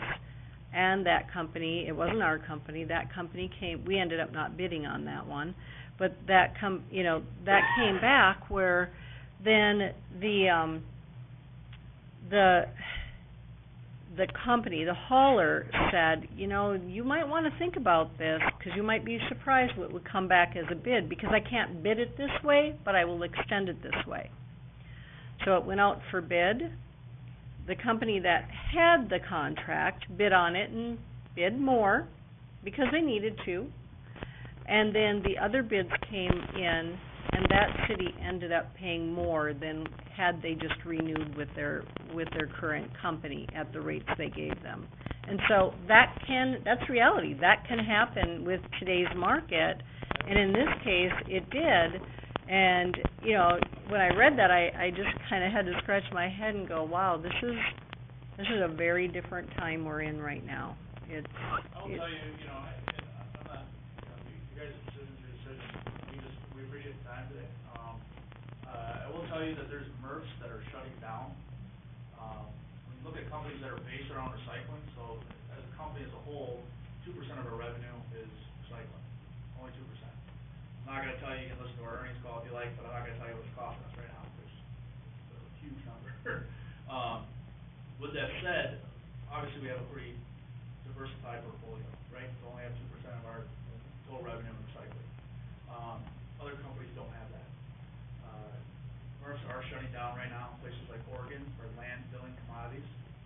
So, you know how green they are on the west coast, right? I mean, they're putting this product in the landfill. There was a paper article in Pioneer Press and Star Tribune.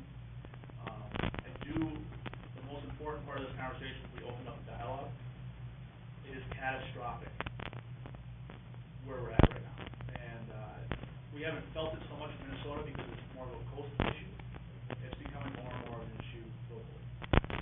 And as we hold on to product, or don't remove product, or have to either remove product, or we have to dispose of it in the landfill or incinerator, so now we have to load it on trailers and dispose of it, costs are only gonna go up. So, yeah, we just wanted to partner with you guys, really share everything we do with you. I will tell you, the only thing, on the adjustable rate, it could still go up like the following year. And that's the fear of everyone, right? Well, where's the cap, where does it end? We don't know. Right? But the point is the partnership, and we'll give it back if commodities bounce back. This isn't a permanent. So is this all or none? I mean, is there a good faith, hey, we'll give you a quarter a month versus 53 cents to try to help out as a good faith? I mean, is it 53 and it's gonna fluctuate, or Well, it depends. It really depends. Everything's negotiable, right? I mean, but it depends on how you wanna approach it. If you wanted to sign an extension at the time, we can approach that, right? And I don't know how long you guys have had these leads. Was it, you said 2 years ago? Yeah. So we'd have to look at. I think you bought them within a year. They have 2 years left of their contract. It would be a 5-year deal. It was a 5-year. So the cards aren't fully depreciated, but what always makes you as an incumbent more able to give a lower price is when your assets are depreciated, right? So we'll be entering the 5th year. That makes us more competitive to start, right? And we don't have to invest in cart deployment. They're already on the street. Right. So there's different avenues that make us more able to accomplish your guys' goals and ours, right? And as a decision, we can't make a decision tonight. We're not You're asking aware. for you I to do just that. wanna make sure you're aware from. No, we're not asking you, our goals here was to present this, be transparent, answer questions. My other thoughts now, and I don't know where, it's, again, I keep coming back, it's not a lot of money, I get that, but our residents have had a lot of struggles with Republic. And now to throw in another, I just think from that standpoint right now, it's not gonna go over well, even though it's a small amount. It was, for the lack of a better term, a disaster. There was nothing but trouble, and I don't know if it's resolved, to be honest. Perfectly honest, because all the calls and complaints go to Republic, they don't come to us, so I don't know what they're saying to you guys. So I struggle with that from a company, and I'm just being honest about that, so I'll have a hard time supporting it. So I guess this is new to me, and we usually always start the conversation with how's the service, because it usually goes well. So I'm kinda surprised to hear this, and, I mean, how would you say the service was when it was leaked? We've had billing problems, we've had, trucks breaking down, glass spread out throughout the entire community, we've had people not getting picked up. We had problems with our annual spring cleanup, stuff not getting done. It was just one thing after another, and a lot of contact, hey, we're trying to contact and resolve this billing, it's not happening. You know, then they'd come to us finally, and then we would then call and then finally get a response, things like that. Now, have we had that in the last year? No, but I don't know if they're completely resolved. So, from that perspective, I will have a hard time with it. I can appreciate that, I appreciate the feedback. I will say, council, and or the city administrator, if you ever have a question or concern from one of your constituents, reach her. We typically will get a response if one of us is called, I mean, then we, but it's when the residents start, because that's where they are directed to call. If there's ever an escalation, we take those. 30% increase in tonnage, and you just can't plan for that. We would've had to run 3 extra trucks. And I get some. But the lack of communication that came from. And then trying to get a hold, so, that's all, that's where I'm at with it right now. Yeah, and I mean, I've been here for almost a year, and I know, Bev, you've been great. We have, you know, whenever I get residents that call and I contact you, you're very quick, and your team's very quick. So, I know that, I don't know, I think a lot of that switchover happened before me, but I think it has gotten, I mean, you've been great at helping me. It's a priority, you know? Better, I think it happens, but. Acquiring companies, So I think it's from, not easy, I think for that perspective, it's hard for me to throw in a jump. Now, come towards the end of the contract and we do it from 2020, that I have no problem with, that things have changed, it's a new contract. But again, that's just one person's, that's just my perception, you know, where I'm at. Appreciate the feedback. How soon are you looking for this to happen, rate increase, potentially? It's really a partnership thing. If you guys understand that we're being transparent and showing you our books and the process, and it's something you wanna do to keep recycling sustainable, right? Companies are losing millions of dollars, sometimes hundreds of millions of dollars on recycling, that's not sustainable, right? So it needs to be sustainable. If you guys value that, let's do it. If you guys wanna say, hey, you know, we've had kind of a shaky past, I would really like to wait till January of 2020 to start talking about an extension, and maybe implementing something there.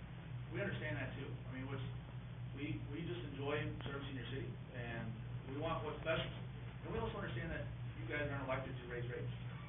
Right. We get that. So, Right. but it's really a partnership. So we understand different things, and you know, maybe a bad experience during the transition of the acquisition, but and that has a factor in the decision. We appreciate that. We understand that. And we're working hard to make sure that we overcome those perceptions, you know, by when, you know, Maggie gets in touch with us, we take care of it very quickly. Is there a consequence to writing out our contract? There is no consequence. Well, Well, Until it's done, I understand that. So there's no consequence. interim. So if we were to sign an extension, you're locking in something that sometimes the devil you don't know, right? Devil you do know. Right now, we know what the market is, and we know what we're asking. If you wait till 2020, it could be worse, it could be better. So that would be the consequence, simply the unknown. But you're not gonna stop recycling, you're not going to. right, if you mean, Analyze the are your services situation. going to change, your services will not change. No, we will uphold our end of the deal on the contract, 100%. Got it. We honor our contracts. We're not one of those companies that says, yeah, it's tough times for us, so we start walking away. We are legally bound, and we will serve you per your contract. And if we did do something like this, you mentioned you would help with some of the marketing aspects of some of the literature to our residents, so they fully understand. No matter what, we'll do that. No matter what, we'll do that. Yeah, and Bev has we've already started the process. I think our last 2 newsletters have had recycling information in them, and I think we put something on Facebook. So we're Yeah, we're already down the starting to path do it. on public education. Like I said, Maggie's been really good and welcoming for those materials. In fact, I'm working with our corporate, communications team right now on another new piece that's a little bit shorter, by the way, so it'll be a little nicer. Again, staying in front of the public so that they know what is recyclable and what isn't. And it's just, you gotta keep messaging and messaging and messaging. You know, maybe as I think it through more, You're gonna pay it now or you're gonna pay it later, Well, and that's, People wanna recycle. people They don't do, want and it they to wanna go- do the right thing, they wanna do it right. Unfortunately, it does cost money to recycle. Mhm. So I don't wanna drag this out, I know you guys are all here late, but I will tell you, the national average for trash services is $15. The national average for recycling is $3. You're less than that. So that tells you on a national level that you're doing pretty good already, right? But the point I really wanna call out is, I've already described how it's cheaper for us to dispose of it in a landfill or a burner, right? Because when we bring it to we have to have a recycler, we have to have the conveyors, we have to have the people to separate it. So, the entire system, and that's not for Republic Services, that's the industry, average is 15 and 3, okay? The system was built on the idea that it's worth something. It is not worth anything until you make a product that someone wants to buy, right? If Apple made a bunch of iPhones that no one wanted to buy, they wouldn't sell iPhones. I mean, it's pretty simple. So if right now, no one wants to buy the product, that's an issue. And the cost, once again, is higher already with the amount of assets you have to have in place. I got one more question. Let's speculate, and the opposite was happening, and now you're making triple what you're, would you guys be here to give us money back? I'm glad you asked that, because in this model, let's say we're making money on that, okay? So now we're, instead of a negative 53 cents to get to zero, let's say we're a positive 50 cents. Well, that's where we're gonna share right now the revenue, the cost, but we'll also share the revenue when times are. But this business model came because of this problem. So Yeah. if we didn't have the problem, it was just booming and all of a sudden. So you're right. You know what I'm Mhm, saying? yeah. You're right. Be So here the to say, market- hey, we wanna give you money back? The market is completely, well, I would also say as a businessman, right? I think I know the answer. Yeah. I mean, I'd say it's like riding the stock market, you're gonna make money and you're gonna lose money. But I will say that this new model, like I said, recycling was built on a fallacy, it was a bad plan. China brought to light, we always kinda knew it was bad, but we never had to pay for it. We never had to I mean, do not to anything the about degree it. at which we are right now, right? Right. So it was brought to light, hey, how are we gonna make this acceptable for all parties? And this is kind of the only way that we have thought of it. You know, Some of this I can buy into, I mean, I'm buying into what you're Yep. saying. I mean, Other I companies appreciate it. they have it written in their contract based on recycling rates, right, small print, fine print, all the way at the bottom. And then, so what are they doing right now? They're rolling out recycling processing fees. So they're not coming here and having a conversation with the council, they're just Tacking giving on a you, fee. and it's not 53 cents, it's $1 or $2 or $3, a processing fee. So, that's what other companies in the market are doing, and nationally.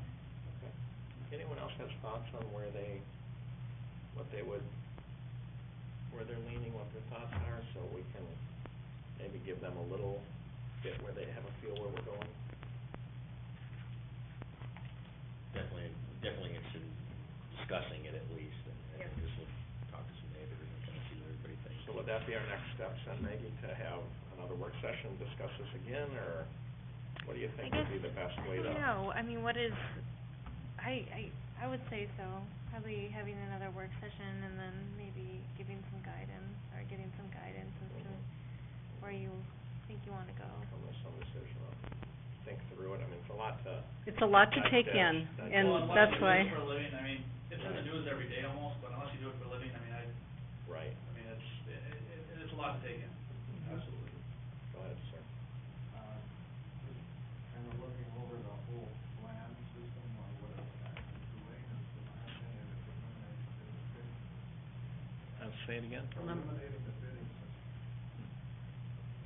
The way I see it. I don't Okay. know if we can do that. I think I think we have to do bidding. Of course it is. Huh? I think cities are required to do bidding for contracts. Yeah, but we could extend our contract now and Yeah, not the go contract for language RFPs. reads that you can extend. Yeah.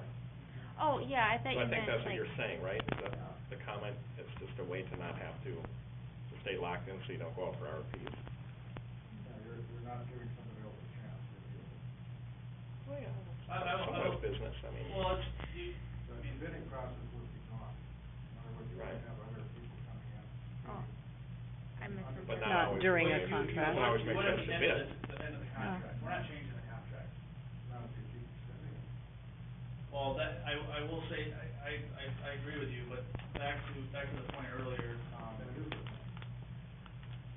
right, but if we were losing money, we could also bid it higher and so could everyone else. It's not, it benefits. It's still a bidding process.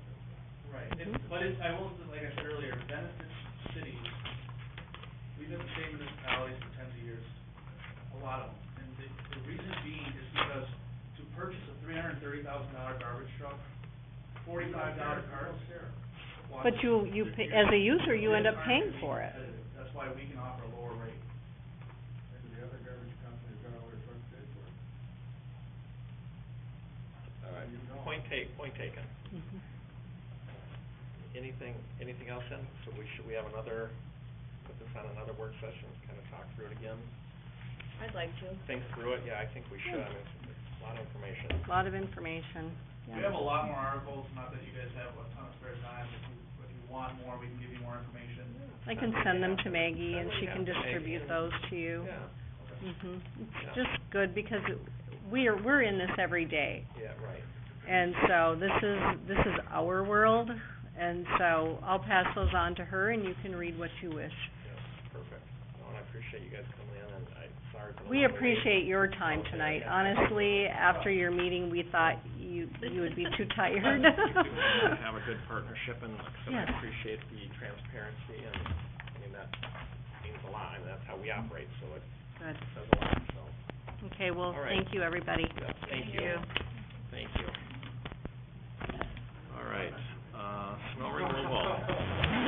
Should we, We'll see one. I would, yeah, I'll suggest Thank let's you. take this item, thank you. Thank you. Good night, Let's thank take that you, item Ben. because it's not pressing, for anything, and take snow removal operations, we'll move it to our next work session.